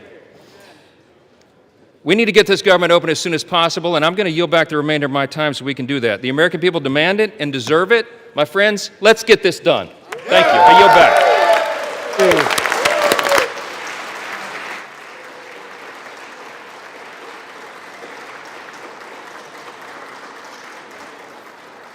Proud of you. The gentleman yields. The gentleman from Oklahoma has 3 minutes remaining and is recognized. I yield back the balance of my time. The gentleman yields. All time for debate has expired. Pursuant to House Resolution 873, the previous question is ordered. The question is on the motion by the gentleman from Oklahoma, Mr. Cole. All those in favor say aye. Aye. All those opposed say no. No. In the opinion of the chairs, the ayes have it. For what purpose does the gentleman from Connecticut stand? Mr. Speaker, I request the yeas and nays. The yeas and nays are requested. Those favoring a vote by the yeas and nays will rise. A sufficient number having risen, the yeas and nays are ordered. Members will record their votes by electronic device. This is a 15-minute vote.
Democrats, because it was 8 Senate Democrats who ultimately banded together and voted with Republicans to reopen the government. I want you to take a listen to some progressive House Democrats and what they had to say about that.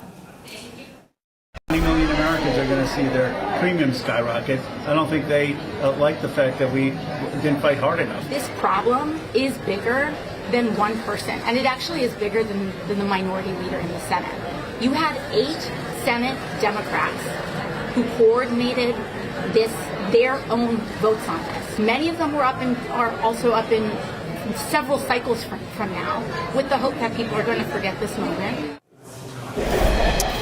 And those comments from AOC there were so notable that she declined to directly criticize Chuck Schumer, because she's someone who theoretically could primary Chuck Schumer one day in the future. But for now, she seems to be training her fire on those 8 Senate Democrats, who voted with Republicans.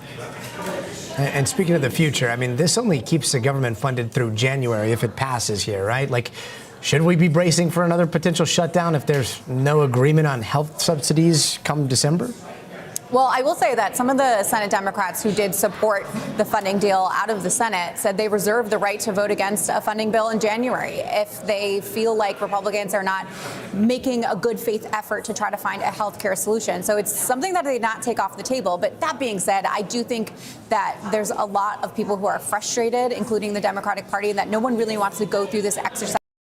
Democrats didn't get a whole lot, at least from a policy perspective, and this clearly, as a negotiating tactic, did not work. So there's no evidence it would work again in January. But this is something that's, again, not off the table. And if there was another shutdown, it would be a partial shutdown, because they're going to fund a couple government agencies long term, including SNAP. So at least SNAP recipients wouldn't be impacted by another shutdown in January.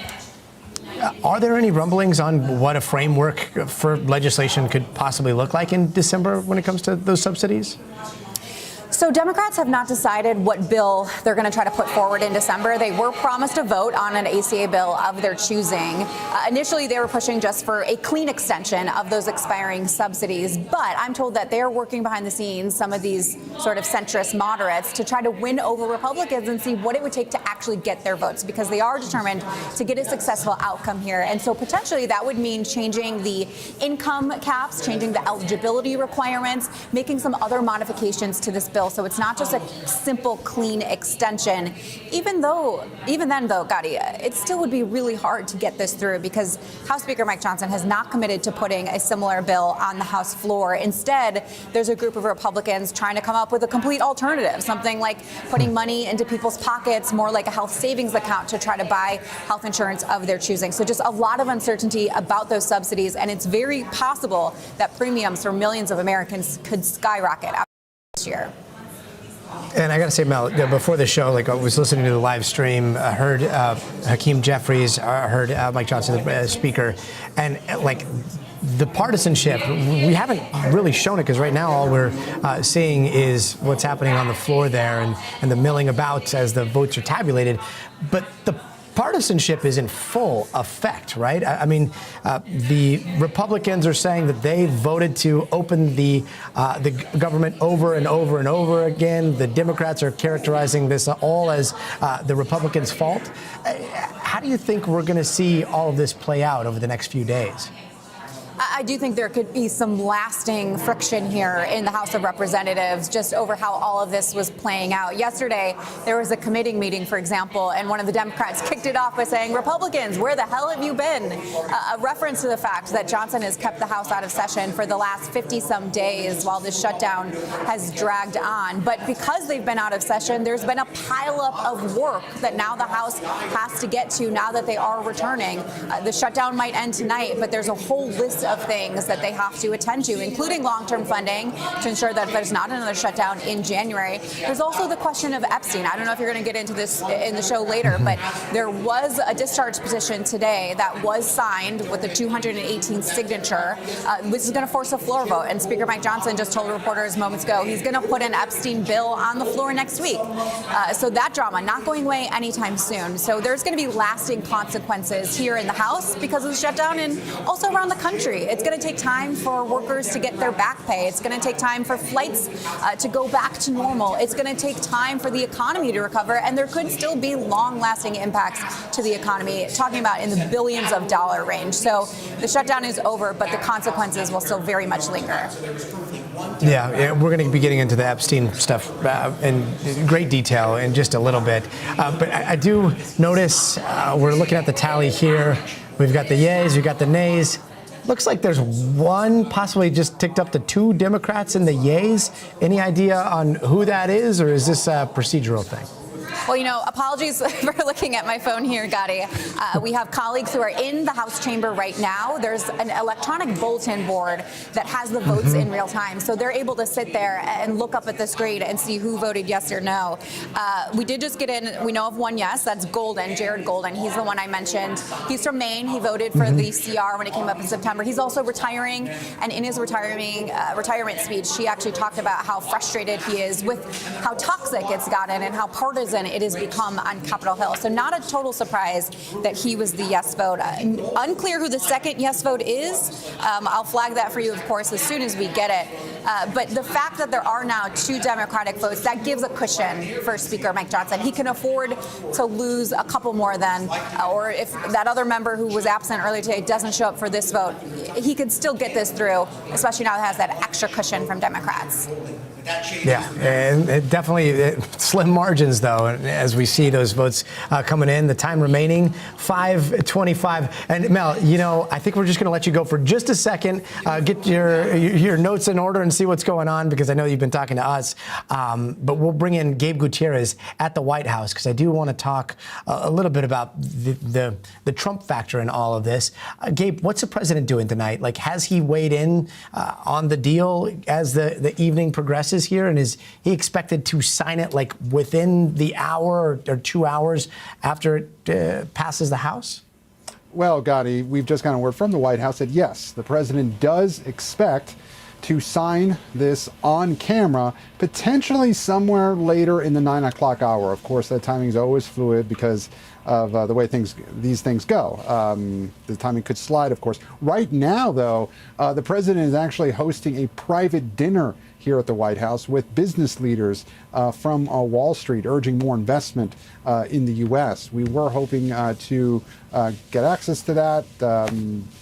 We've heard from White House officials that cameras will not be allowed at all in that dinner, but the expectation is that we'll hear from the president later tonight. Now, Gotti, this is the White House is viewing this as a huge win for the president, for Republicans. They're trying to make the case that it was Democrats who caved here, and that it was Senate Minority Leader Chuck Schumer who tried to break Republicans, but instead Republicans ended up breaking Chuck Schumer. And the way they see it, they have damaged his credibility among rank and file Democrats. Now, the White House has been trying to make the case for weeks now that this shutdown was to be blamed on Democrats for not being willing to sign on with that continuing resolution. However, the president, surprisingly, last week, after those elections where Democrats did very well in New York and in gubernatorial races in New Jersey and Virginia, the president, in a rare case of acknowledgement, and almost you might call it humility,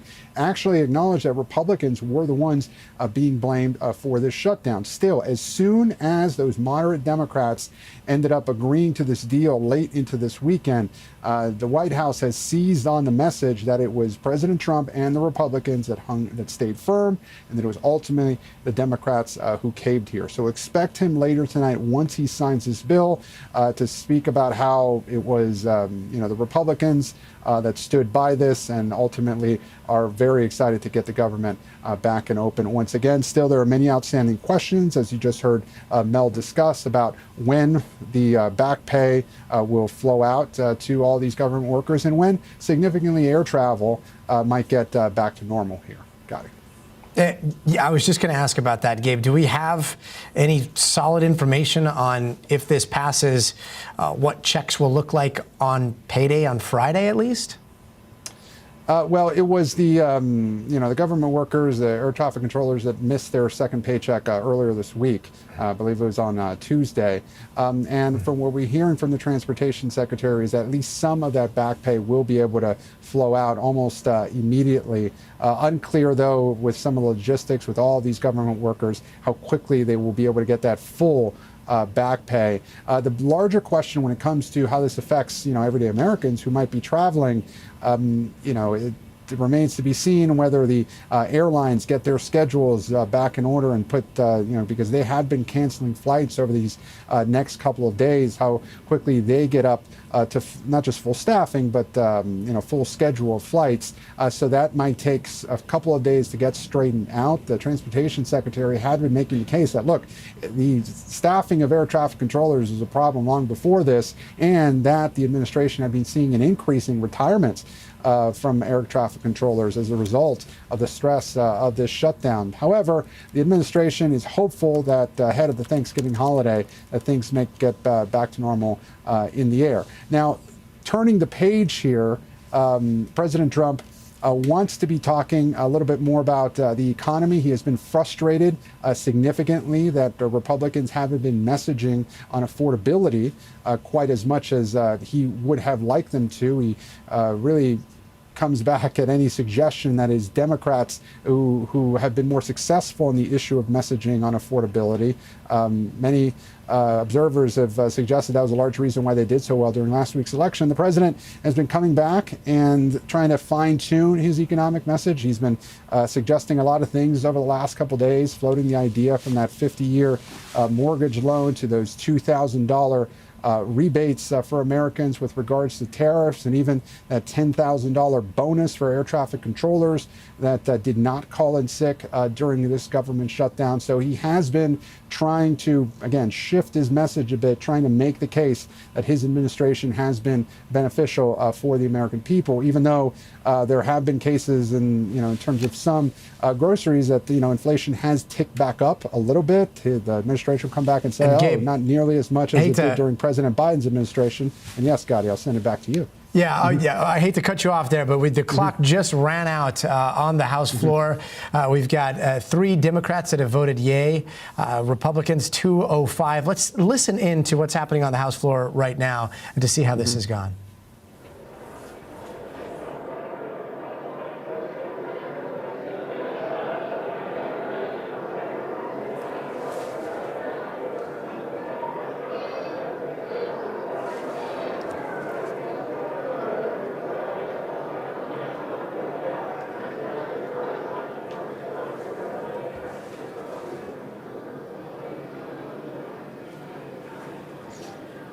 And as we await for the word from the podium, we're all making sense of what we're seeing here.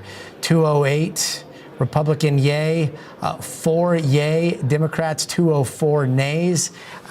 Looks like 15 have not voted. Let's bring in Mel Zanona. She's on Capitol Hill right now. Mel, what do we make of this? I mean, does it look like it's passed here, or 4 in the yay on Democrats with so many not voting? Like, where does that leave us? Yeah, this really looks like it's going to be on track to pass. I want to caution that until they bring that gavel down, nothing is final. I am steps away from the House floor right now. But based on those vote totals that we're seeing, 4 Democrats voting in support of this, that's going to be enough of a cushion, it looks like, for them to be able to get this done. And I also want to caution, even though it says there's 0 time remaining, they tend to drag things out as long as they need to get all these members back. It looks like there's still 13 members who haven't voted. We know most of those members are actually here because they voted in the procedural vote a few hours ago. So they're probably in their offices. I know some of them were out to dinner. Marjorie Taylor Greene, for example, had her boyfriend here and was like, excuse me, I need to run to dinner. So they might still be getting people back into the building. But once everybody votes, they will bring the gavel down and then we'll have the final tally here. I do think it's significant, though, just looking at these totals. We have 5 Democrats who have voted for the proposal, only 2 Republicans who have voted against it. but we are starting to get a sense of who those Democrats are. A lot of them are in vulnerable competitive districts. Marie Gluesenkamp-Perez, she is a competitive, vulnerable Democrat from Washington State. Adam Gray, he is someone who also flipped a swing seat just in the last election in California. So you get a sense of why the Democrats who are voting for this feel compelled to do so. They are reaching across the aisle, voting to reopen the government. And then the Republicans who voted no, Thomas Massie, who I mentioned earlier, he is pretty much against all funding deals. Not a surprise there. The other Republican, though, this one was interesting. Greg Steube of Florida, he was a no vote. He was not initially on our radar. But he has voted against it because of provision that was tucked in to one of the appropriations funding bills, one of the long-term funding bills by senators that would essentially allow a senator to sue the DOJ for $500,000 for having their phone records obtained by the DOJ, which we know did happen to a group of Senate Republicans, as well as some House members, although that provision does not. But that provision caused such an outcry that Speaker Mike Johnson has actually decided to put a standalone bill on the floor next week to revoke that provision. So most members who hate that provision have decided to vote for the overall package with the hope of stripping it out later. Greg Steube, though, he's not buying that argument. He even tweeted and said this would mean that the Senate would have to take it up. He's very dubious that the Senate would take up a bill that the House passes on that front, since they're the ones who slipped that provision in to begin with. So he's a no vote here. It also looks like there is now 6 Democrats, by the way, it's up to 6 who are voting for this package. So a pretty big number. Yeah, it's very interesting when you see these votes coming in, because the votes that we're seeing now, the 2 in the nay on the Republicans and the one that you just mentioned, I mean, there are liberties that they can take if they wait to the last possible minute and then beyond the last possible minute to vote. And they can be symbolic when they think that they have the votes to make this pass, and they will not be the one that sinks this ship. And yet, I'm just like, my math is horrible here.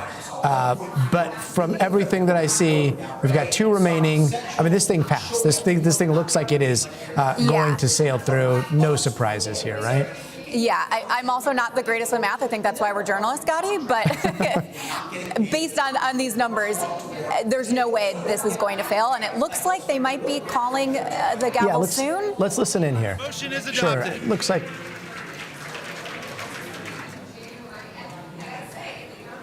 Without objection, the motion to reconsider is laid on the table.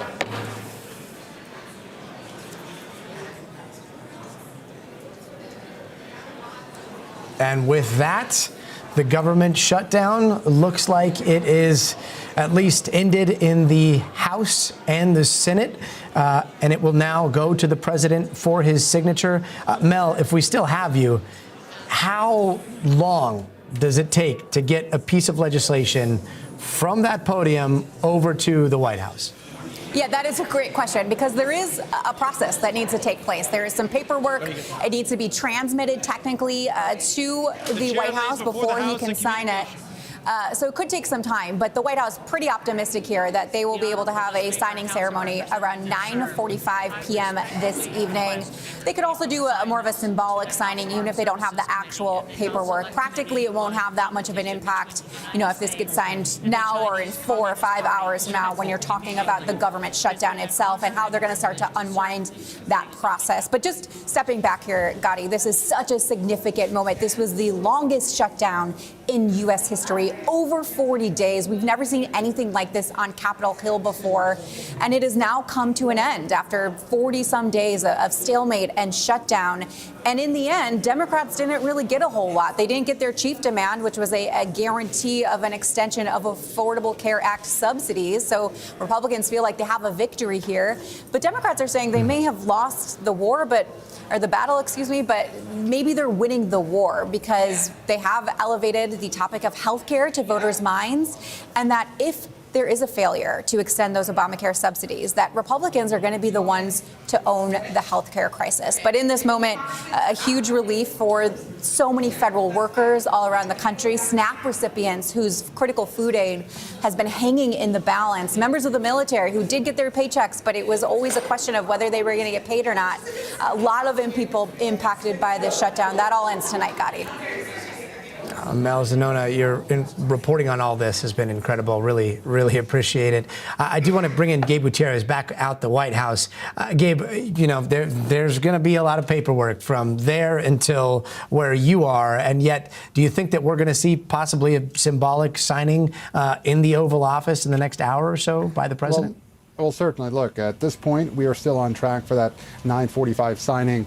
As you just heard Mel talk about, we have no indication it's not going to happen. Again, the president right now in that private dinner with business leaders from Wall Street. But this is something that, look, we fully expect the president to do this. He is very eager usually to have cameras present whenever there is good news in his view, and certainly he wants to be seen as being the one that helped get this over the finish line and helped end the government shutdown. He just his press secretary just reposted a message on social media saying that he'll formally be signing this and ending the government shutdown. So this is certainly something that President Trump will want to take credit for, especially, Gotti, since earlier today, the news cycle was dominated by that release of emails by House Democrats from Jeffrey Epstein's estates, which had the president's name multiple times in those emails. Certainly, the press secretary was faced with many questions about that in the briefing earlier today, but we have yet to hear from President Trump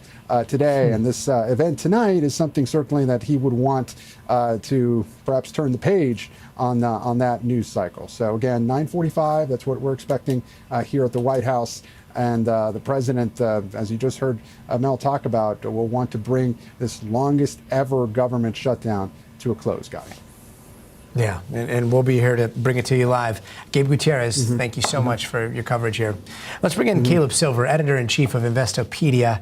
Caleb, I've seen some estimates about this shutdown costing upwards of $15 billion a week. Like, what are the lingering impacts going to be going forward, even though we are now seeing that government shutdown coming to an end?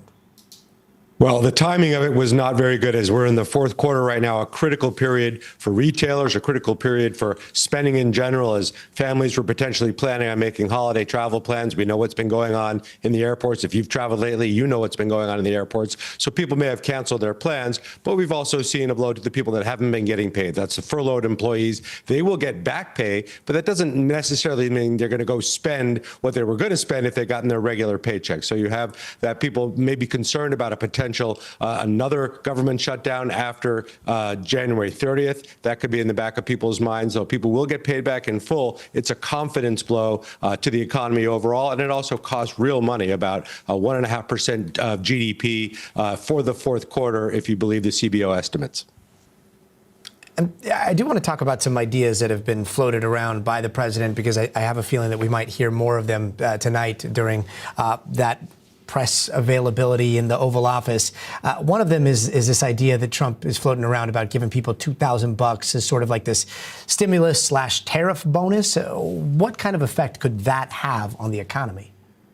Well, it depends who he means. In his post on Truth Social, he said, not for rich people. Well, what does that mean? Does that mean the 100 million Americans that make the median income or less? If so, we're talking about $200 billion or so going out. We've only collected about $195 billion in tariffs. So where's the money going to come from unless there's going to be more tariffs? So there's a big question there. Does it include children? He wasn't very specific about it. It's not an actual proposed law. It's just something that the president has said. Maybe he'll say more about it tonight. Also, you mentioned earlier in the program, $10,000 bonuses for those FAA employees that did not call out sick. That's probably a promise that won't be kept, because where is that money going to come from too? The good news is that anybody that was furloughed will get their pay back. They'll get back pay, and there will be no more reductions in the workforce between now and January 30th. That doesn't mean we won't have them after that, and it doesn't mean that anybody that was furloughed before October 1st, when the shutdown began, will get their job back. But this does promise no more reductions in workforce through this, through what has been the shutdown for the time being, at least until January 30th. Interesting. I also wanted to get your take on all this mortgage talk. We've got 50-year mortgage that are now a part of the conversation. The Trump administration floating that today. There was talk about a portable mortgage, which I didn't even know was a thing. What do you make of all this? Yeah, I think those are promises, again, that cannot be kept. The 50-year mortgage is possible, but it's a terribly bad idea for potential homeowners. If you're 35 thinking about buying a home and getting a 50-year mortgage, you may never end up paying that off over that 50-year period. It's great for the banks because the banks collect more and more fees over a longer period of time, but it doesn't necessarily solve the housing problem. The housing problem is about affordability, which means home prices have gone up. Nobody can afford to get in them as a first-time home buyer. People that own homes don't want to sell them right now because that's where their net worth has been. So a 50-year mortgage, it's a long shot and not a great idea for most home buyers, probably not going to go very far. And the portable mortgage is kind of a new invention in the mortgage industry. You could do it, but the issue for home buyers is they don't have the money for the down payment and they can't service those monthly paychecks. Any of these new products or proposals are not going to solve that problem. And Caleb, finally, with everything about the government shutdown, and then today Epstein and the news cycle as it is, like we also forget about the tariff war that is continuing. What is the latest on the tariff war front? Well, we're still waiting for the ongoing negotiations with China to play out. That's a big one. Canada still has very heavy tariffs on most of the imports we get from Canada, but also reciprocal tariffs going the other way. And then the tariffs on automobiles, pasta, I know that's been in the news lately from Italy, wine and things. Those are still under tariff, and imported automobiles. So tariffs have definitely had an effect. Retailers have absorbed a lot of those costs. But if you look around in the grocery store and in appliance stores, big box retailers, you've seen prices go up measurably since those tariffs were first announced in early April. Caleb Silver from Investopedia, thank you so very much. And we're now going to NBC senior national politics reporter John Allen. John, wanted to ask, we're going to see, actually, give me just a second here. I just got word that the Speaker of the House is now speaking at the podium. Let's take a listen to what he's saying. Game. They knew that it would cause that pain to the people, and they did it anyway. They did it for their own selfish purposes, their political purposes, and it was a game they played with real people's lives. It's something that is very difficult to forgive. I want to say that all this was utterly pointless and foolish. This outcome was totally foreseeable. I said that this would be the outcome when all this began back in mid-September. They did it anyway.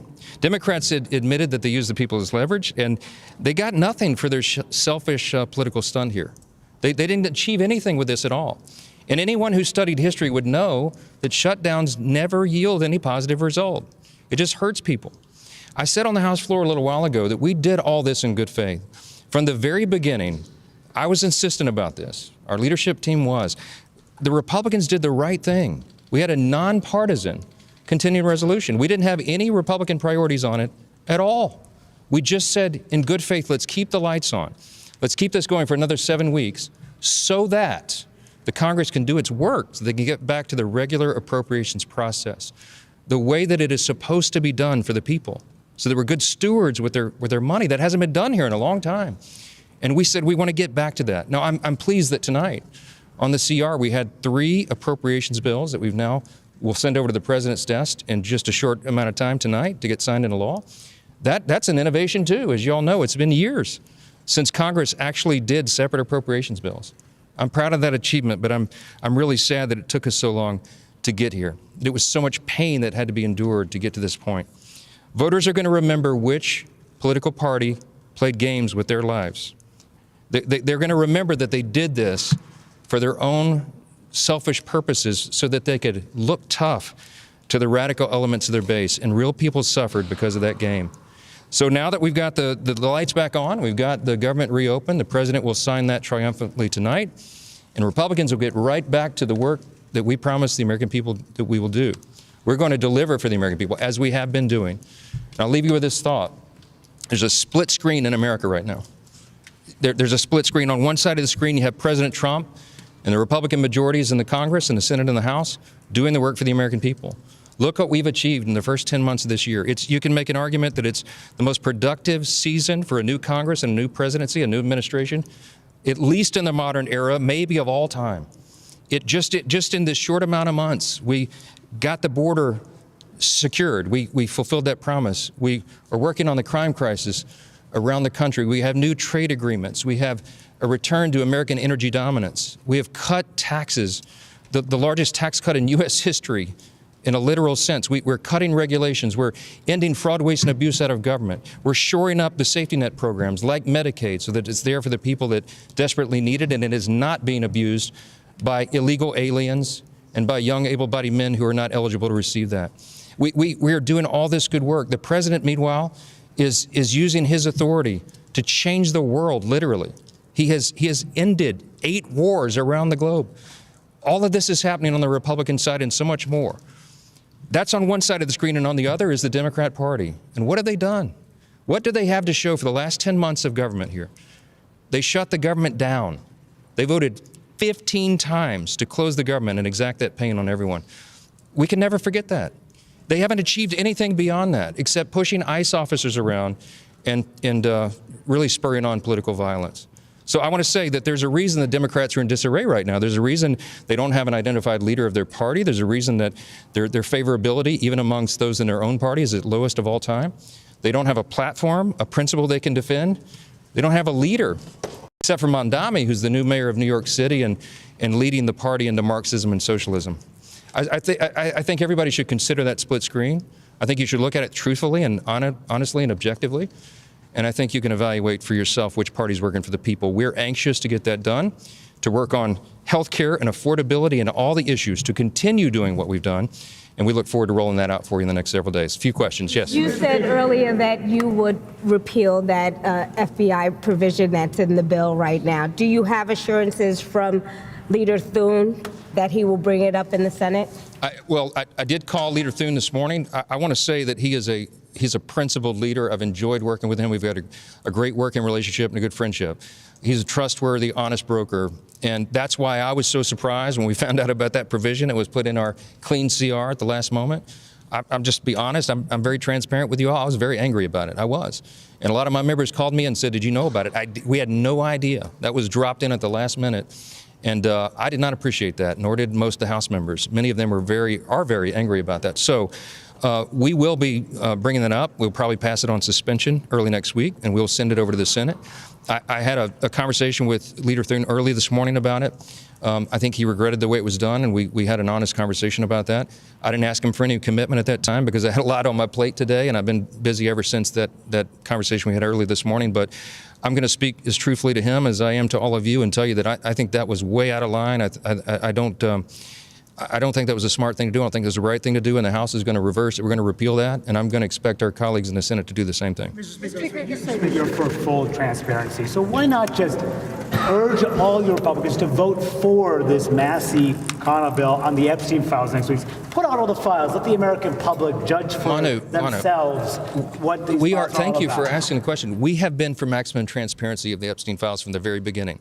What I was opposed to is the reckless disregard that was used in drafting the discharge petition. And we've been over this many times, but it was not drafted in such a way that it would adequately protect innocent victims. We have a responsibility to do that. There's as many as 1,000 women, by some estimates, of people who have been victimized because of the sex trafficking and Epstein and all these horrendous, heinous crimes, and we can't have them subjected to any further harm. So we wanted to make sure that they were whose names were properly redacted out of the files.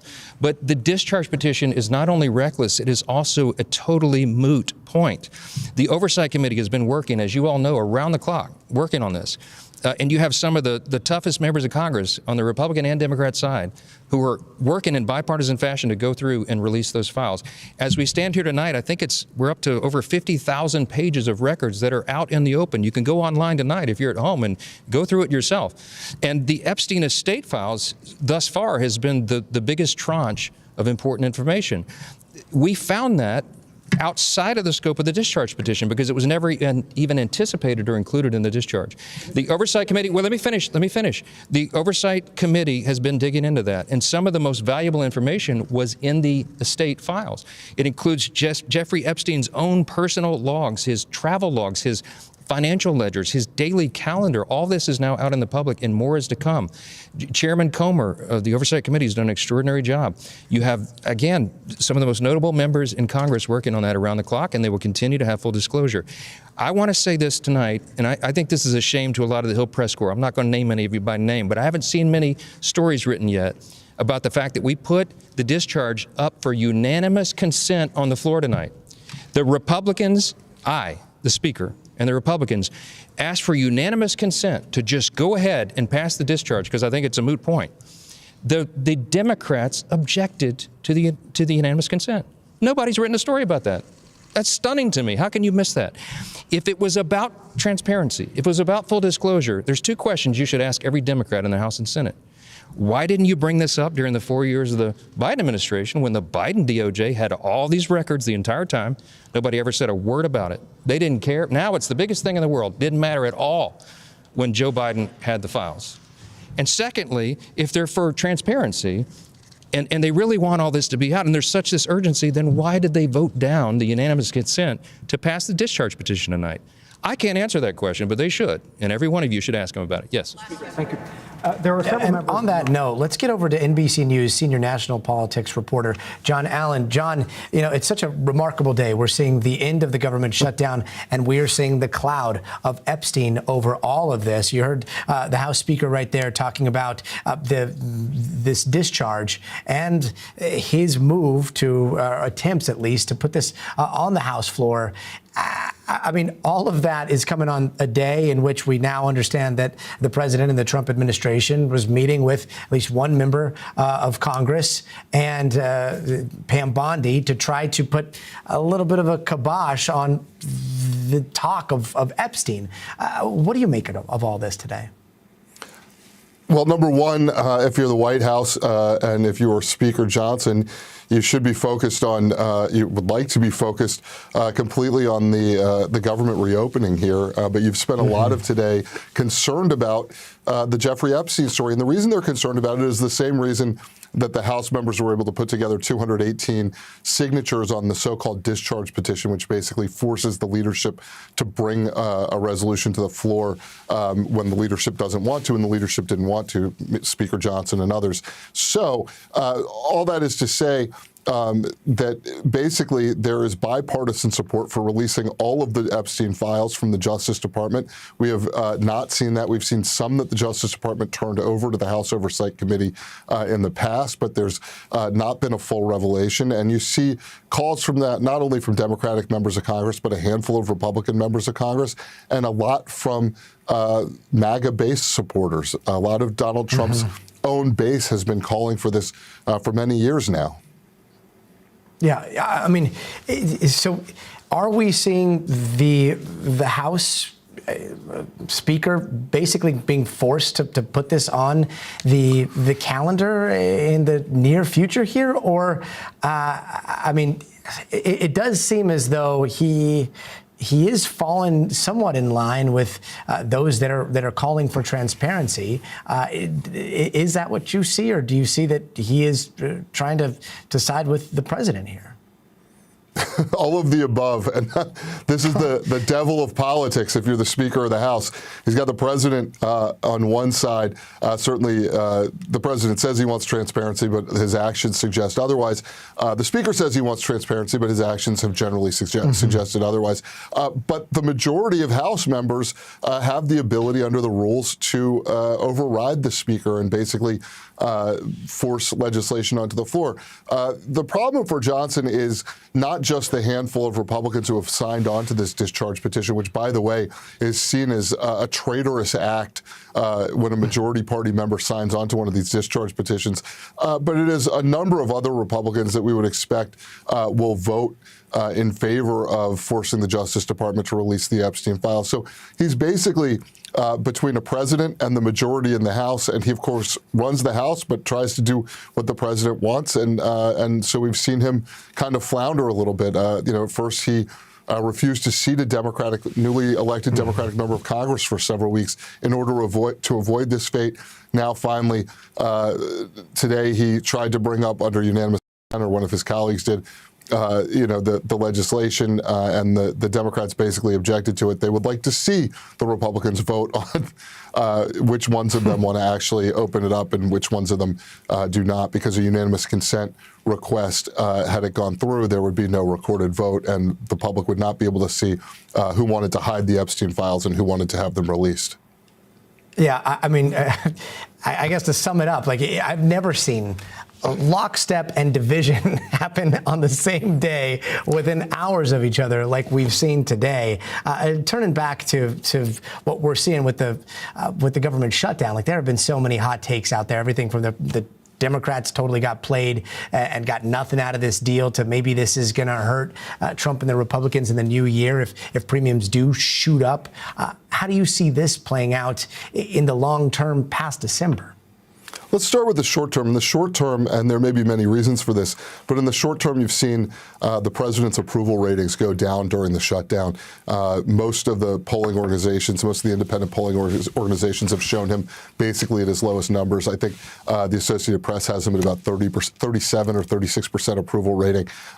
So whether or not the shutdown did that, it certainly didn't stop his numbers from sliding. So in the short term, I think the Democrats saw some progress over the course of the last several weeks, and of course the elections last week in New York and New Jersey and Virginia and California and even in Georgia looked good for the Democrats. So I think they felt like they had some momentum. The long term is harder to judge. I mean, we'll have to see what the midterms look like. That's a year away. It could be that, as Speaker Johnson just suggested, the voters will blame Democrats for the shutdown, or it could be, as Democrats are banking on, that the Republicans will either be forced to continue subsidizing the Affordable Care Act insurance policies or face the wrath of voters for letting those subsidies expire and watching people's premiums increase. And now that the government shutdown has at least been settled for the time being, and those in Congress may start hearing from their constituents beyond the government shutdown, like healthcare and the ACA benefits, those are a major sticking point in a lot of ways across the aisle. Like, are Republicans feeling pressure to address that before January 1st? It depends on which Republican you talk to. From a philosophical standpoint, the vast majority of Republicans didn't believe the Affordable Care Act should have been passed in the first place. The vast majority of them voted to repeal it during Donald Trump's first term. And the vast majority of them don't believe that it should continue to be subsidized at the levels that it was during the pandemic. That said, if you're a Republican in a competitive district or a competitive state heading into the midterms, and you have a significant share of your population benefiting from those health care subsidies, you are in a position where you would like to see that resolved so that you don't face the backlash from voters in the midterms. And just to broaden it a little bit, it's not just about healthcare. I think the healthcare issue has put a fine point on it, but Americans are obviously very upset with costs, with affordability. Democrats talked about that heading into last week's elections. That was the thing that unified Democrats from Zohran Mamdani, the very liberal Democrat, the Democratic Socialist in New York, to the more moderate Mikey Sherrill and Abigail Spanberger, who won governor's elections in Virginia and New Jersey, although I reversed the states there. That was the common theme. And then President Trump has been working this week to try to find ways to alleviate pain for Americans, whether it's his suggestion of sending out $2,000 checks to everyone, or 50-year mortgages, both of which have seemed to have fallen by the wayside pretty quickly. They are against Republican orthodoxy and also quite expensive. One expensive for the taxpayer is the $2,000 going out the door, and the other one for people getting mortgages who would have to pay greater interest rates over time, or greater amounts of interest over time. But there's clearly among the American people an outcry for help in terms of affordability, in terms of the cost of daily life compared to their wages. And that is something that has been pretty consistent from the Biden administration through the early part of the second Trump administration. And John, I want to turn to some news that it looks like you broke just a little while ago. We're hearing that the Reverend Jesse Jackson has been hospitalized in Chicago. What can you tell us about that? Yeah, I spoke to a source familiar with the situation there. The Reverend Jackson has gone to the hospital. His pulse is elevated, according to my source. He has some, what the source called a rattle in his chest, but does not have a fever, and apparently was undergoing some x-rays. So not a whole lot of information coming out quite yet, but again, the Reverend Jesse Jackson, civil rights leader for many decades, who was with Martin Luther King Jr. On the night when he was assassinated, in the hospital tonight in Chicago. John Allen, really appreciate you reporting on all of this. Thank you so much. And don't go anywhere. Up next, what we are learning about those newly released emails from Jeffrey Epstein that mentioned President Trump and how the White House is pushing back. That's coming up, so stay tuned.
there to Democrats throughout this process. In the end, though, the vote was pretty tight, but significantly, there were a number of Democrats, centrists mostly in competitive districts, who did cross party lines to vote in support of this package. Most of them in really competitive districts and purple battlegrounds, just to give you a sense of maybe why they felt compelled to work across the aisle and get the government back up and running again.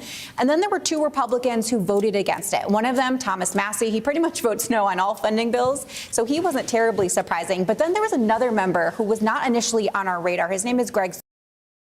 He ended up voting against it just because of one provision that had been tucked in on the Senate side in one of those long-term funding bills that would essentially allow Senate Republicans who had their phone records obtained by the DOJ in the January 6th investigation sue and get $500,000. House members were really furious about that. But Speaker Mike Johnson has promised to put a standalone bill on the floor next week to try to strip that provision out. For Greg Steube, though, that just wasn't enough. He says he doesn't trust the Senate will take it up. And so he voted against it. Just an example of how sometimes even the smallest of issues could trip up these really big packages. But the big picture here, Gotti, government shutdown is over. It is on track to be reopened. It will take time for some of the impacts to be unwound, but this is a really big moment here on Capitol Hill. Have we gotten any sense of how much time it will take before some of that back pay is restored or those are sorted out?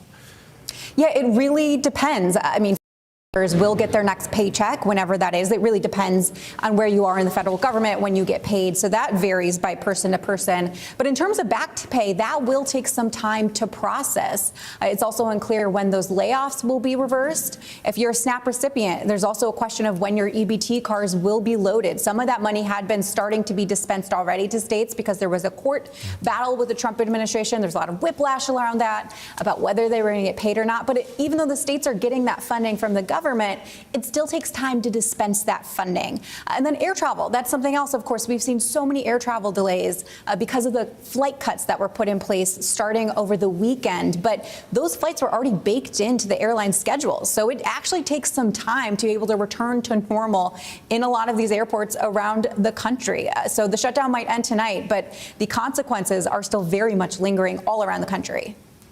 Yeah, Melanie Zanona, thank you so much. You have been tireless in your coverage of all of this, and we hope you get some sleep.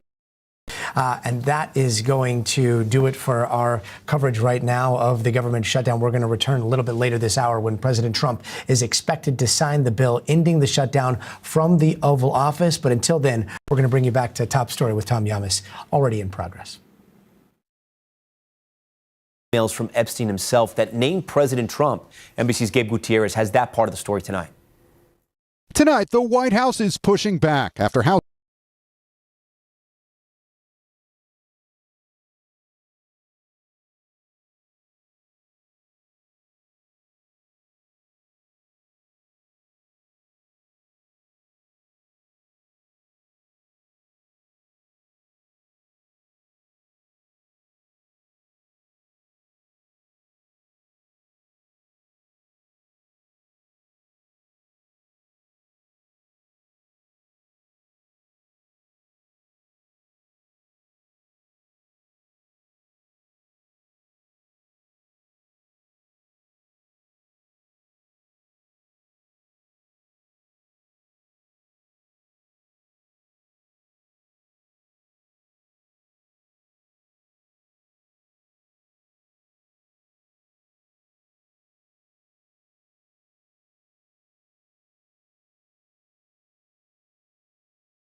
Democrats supported it. That bill will fund the government through January 30th, and it paves the way for the government to reopen. It reinstates pay for federal workers and fully restoring SNAP food benefits to millions. Let's listen to what the president is saying right now. American taxpayers for hundreds of billions of dollars for illegal aliens and people that came into our country illegally.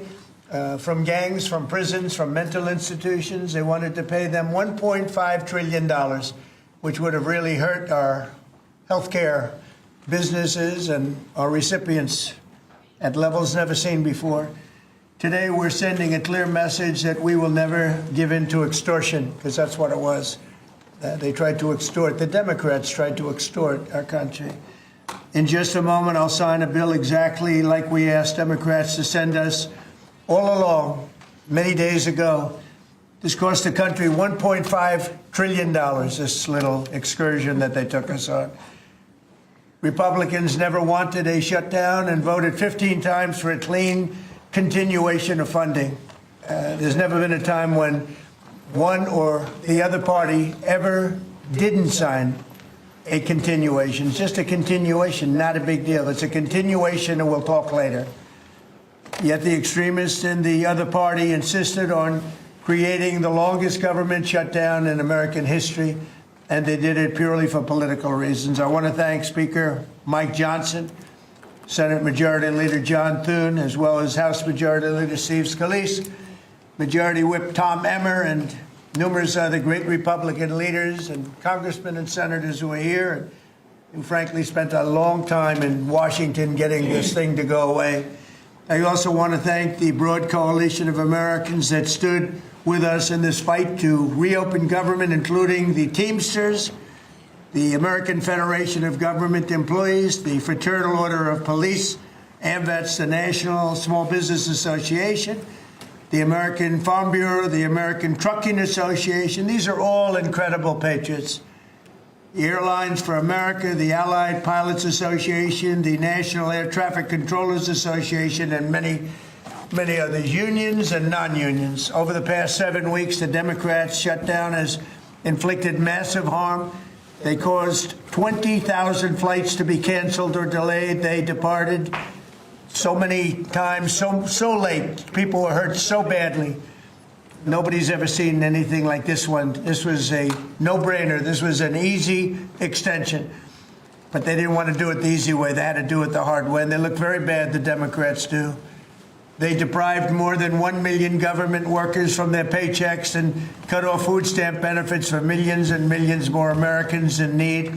They caused tens of thousands of federal contractors and small businesses to go unpaid, and the total effect of the damage their antics caused will take weeks and probably months to really calculate accurately, including the serious harm that they did to our economy and to people and to families.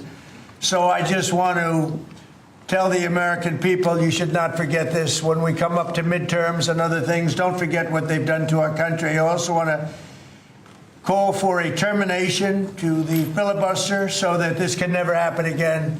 If we had the filibuster terminated, this would never happen again. And don't forget, we have another date coming up in the not-too-distant future. We can never let this happen again, and we should be able to pass really great legislation. So I say terminate the filibuster because, by the way, the Democrats will do it immediately if they ever assumed office, which hopefully they won't. Today we had the highest stock market price ever in all of the different markets. We set a record. It's the 48th time in the 9 months that I've been in office that we had this record set. So think of that, 48 times we had a record set, but today is the highest of them all. We're going to break new grounds. Nobody would have thought. I have with us not only the great political leaders, but the great business leaders of our country. They're standing right behind me and right really alongside of me. And if we would have told them a year ago that we'd be having stock prices this high, none of them, in fact, I just asked them that question, none of them would have believed it.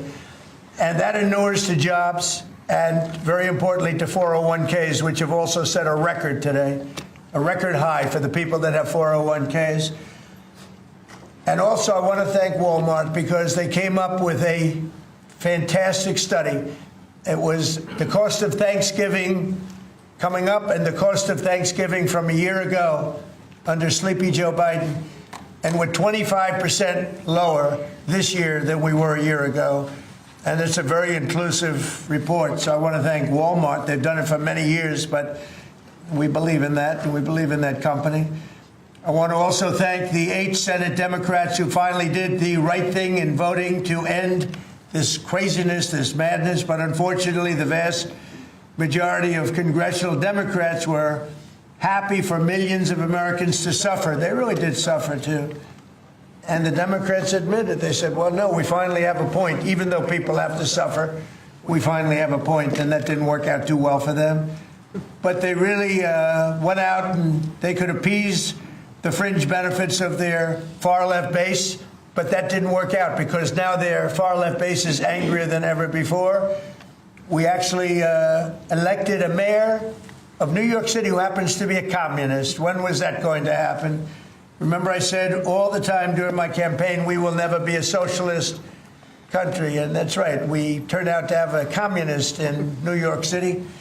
And if you look at his views, those are the views of a communist, not a socialist. So this is no way to run a country. I hope we can all agree that the government should never be shut down again. End the filibuster, terminate the filibuster. It'll never happen again.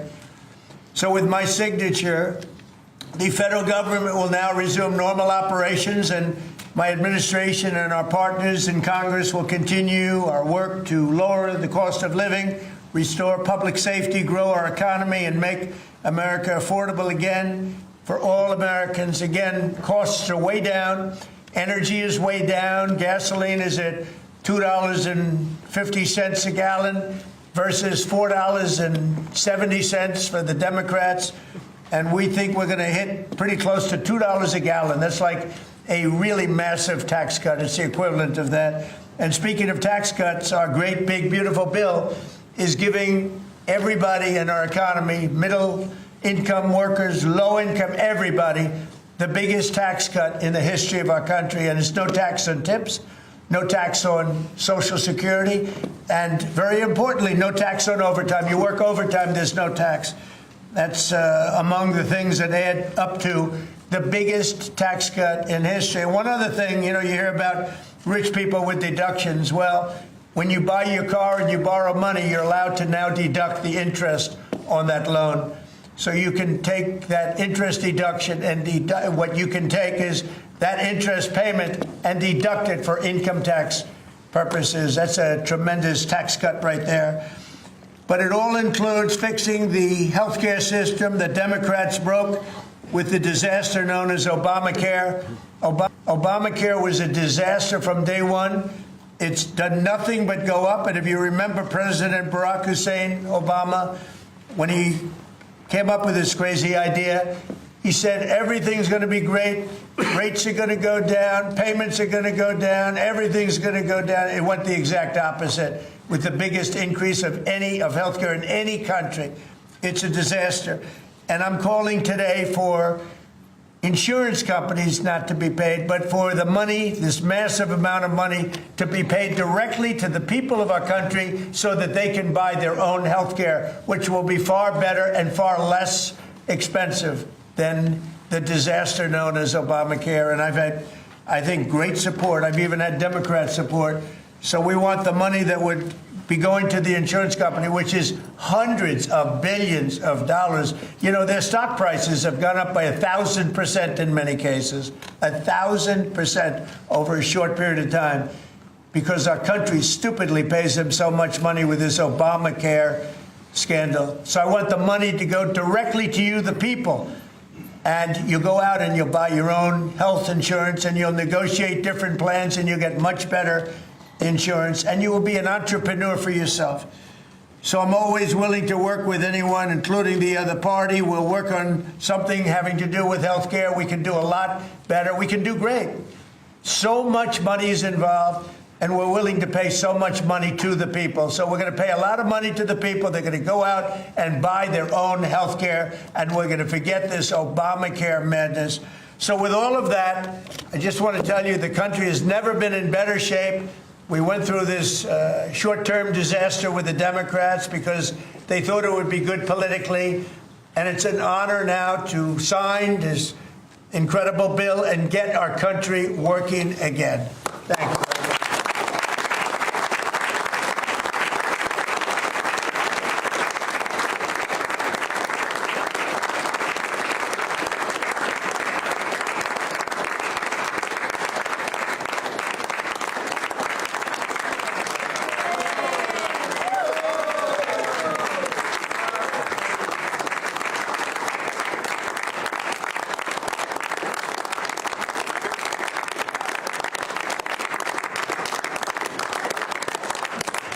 Okay, thank you very much. I don't know if you have questions. I think we really have a really great situation. We have a country that we love, and we have a country that's in great shape. As you know, we have now it's over $18 trillion invested in our country by other people and countries. That's a record. There's never been a country that had so much, and that money's going into also building new auto plants, new AI plants, new everything. We've never had a time like this. Thank you very much, everybody. I appreciate it. Thank you very much. Thank you guys for going. Thank you. It's a great day. Well done. And joining us now is senior White House correspondent Gabe Gutierrez, who is standing outside the White House right now. Gabe, just to recap, the president putting full responsibility for the government shutdown on the Democrats. He said he wants to see the end of the filibuster over in the Senate. A lot of questions to get to here, but first things first, for those that have been impacted by the government shutdown, for those government workers that have been stuck in limbo, do we have a timeline on how soon some of the back pay could be restored, how soon people could be back in the office that haven't been in the office? How soon is it going to be before money starts flowing again?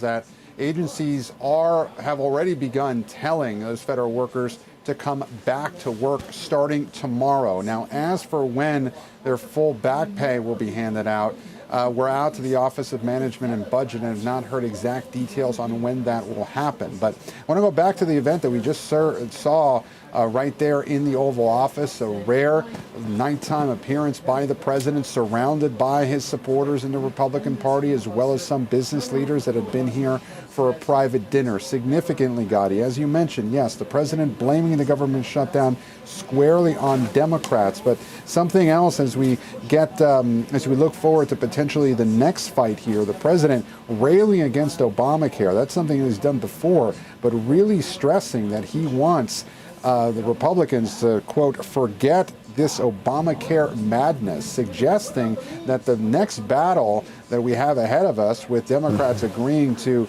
potentially go into some negotiations over those Affordable Care Act subsidies. The president, at least according to that, doesn't seem to have much patience for that. And we should point out that he's been in public life now for quite some time, about a decade since he announced his run for president, and still has no concrete plan to replace Obamacare. Still, though, we could end up in this very same situation in a couple of months, perhaps early next year. It's potentially that we could head into another government shutdown, because we heard from the House Minority Leader, Hakeem Jeffries, that they will continue, that Democrats do plan to continue the fight for those ACA subsidies. But back to what the president just said, blaming Democrats for those 20,000 flights that have been canceled, more than 1 million federal workers who have not been paid. The president, though, trying to tout his economic accomplishments, touting the record stock market. But then notably, Gotti, he did not take any questions. And there was the press pool was in there. My own colleague Garrett Hake was in there with the press pool, hoping to ask the president some questions about the shutdown, also about the revelations that we saw earlier in the day when House Democrats released emails regarding the Jeffrey Epstein case that mentioned President Trump multiple times. Republicans also released some 20,000 pages of documents. And now we just learned later on tonight that House Speaker Mike Johnson plans to bring before the House floor a vote next week, that he intends to bring that before a floor vote next week with regards to releasing the DOJ's Jeffrey Epstein files. But the president took no questions on that. His focus tonight is on reopening the government, Kai. Gabe Gutierrez at the White House for us tonight. Gabe, thanks so much. Let's bring in NBC News Capitol Hill correspondent Melanie Zanona. Melanie, we just heard the president putting the blame on Democrats and then talking about how he wants to do away with the filibuster. Is there an appetite for getting rid of the filibuster out in the Senate?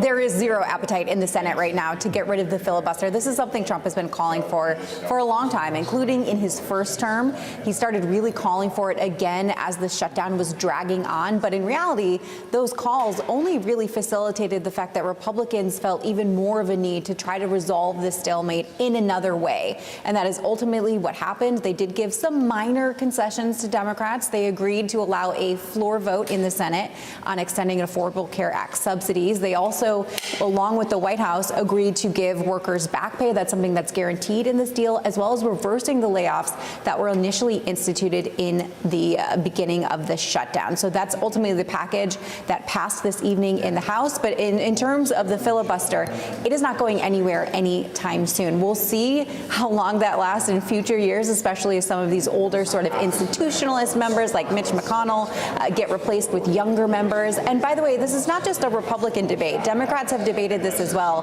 Whenever a party gets a trifecta in Washington, this conversation comes up. For now, though, the filibuster is safe. I don't see any problem. Back to the ACA, or as the president was putting it, Obamacare. He characterized it as a disaster from day one. I mean, he didn't mince any words there at all. I know that we've got this handshake deal, that there's going to be a debate on the floor over the ACA subsidies.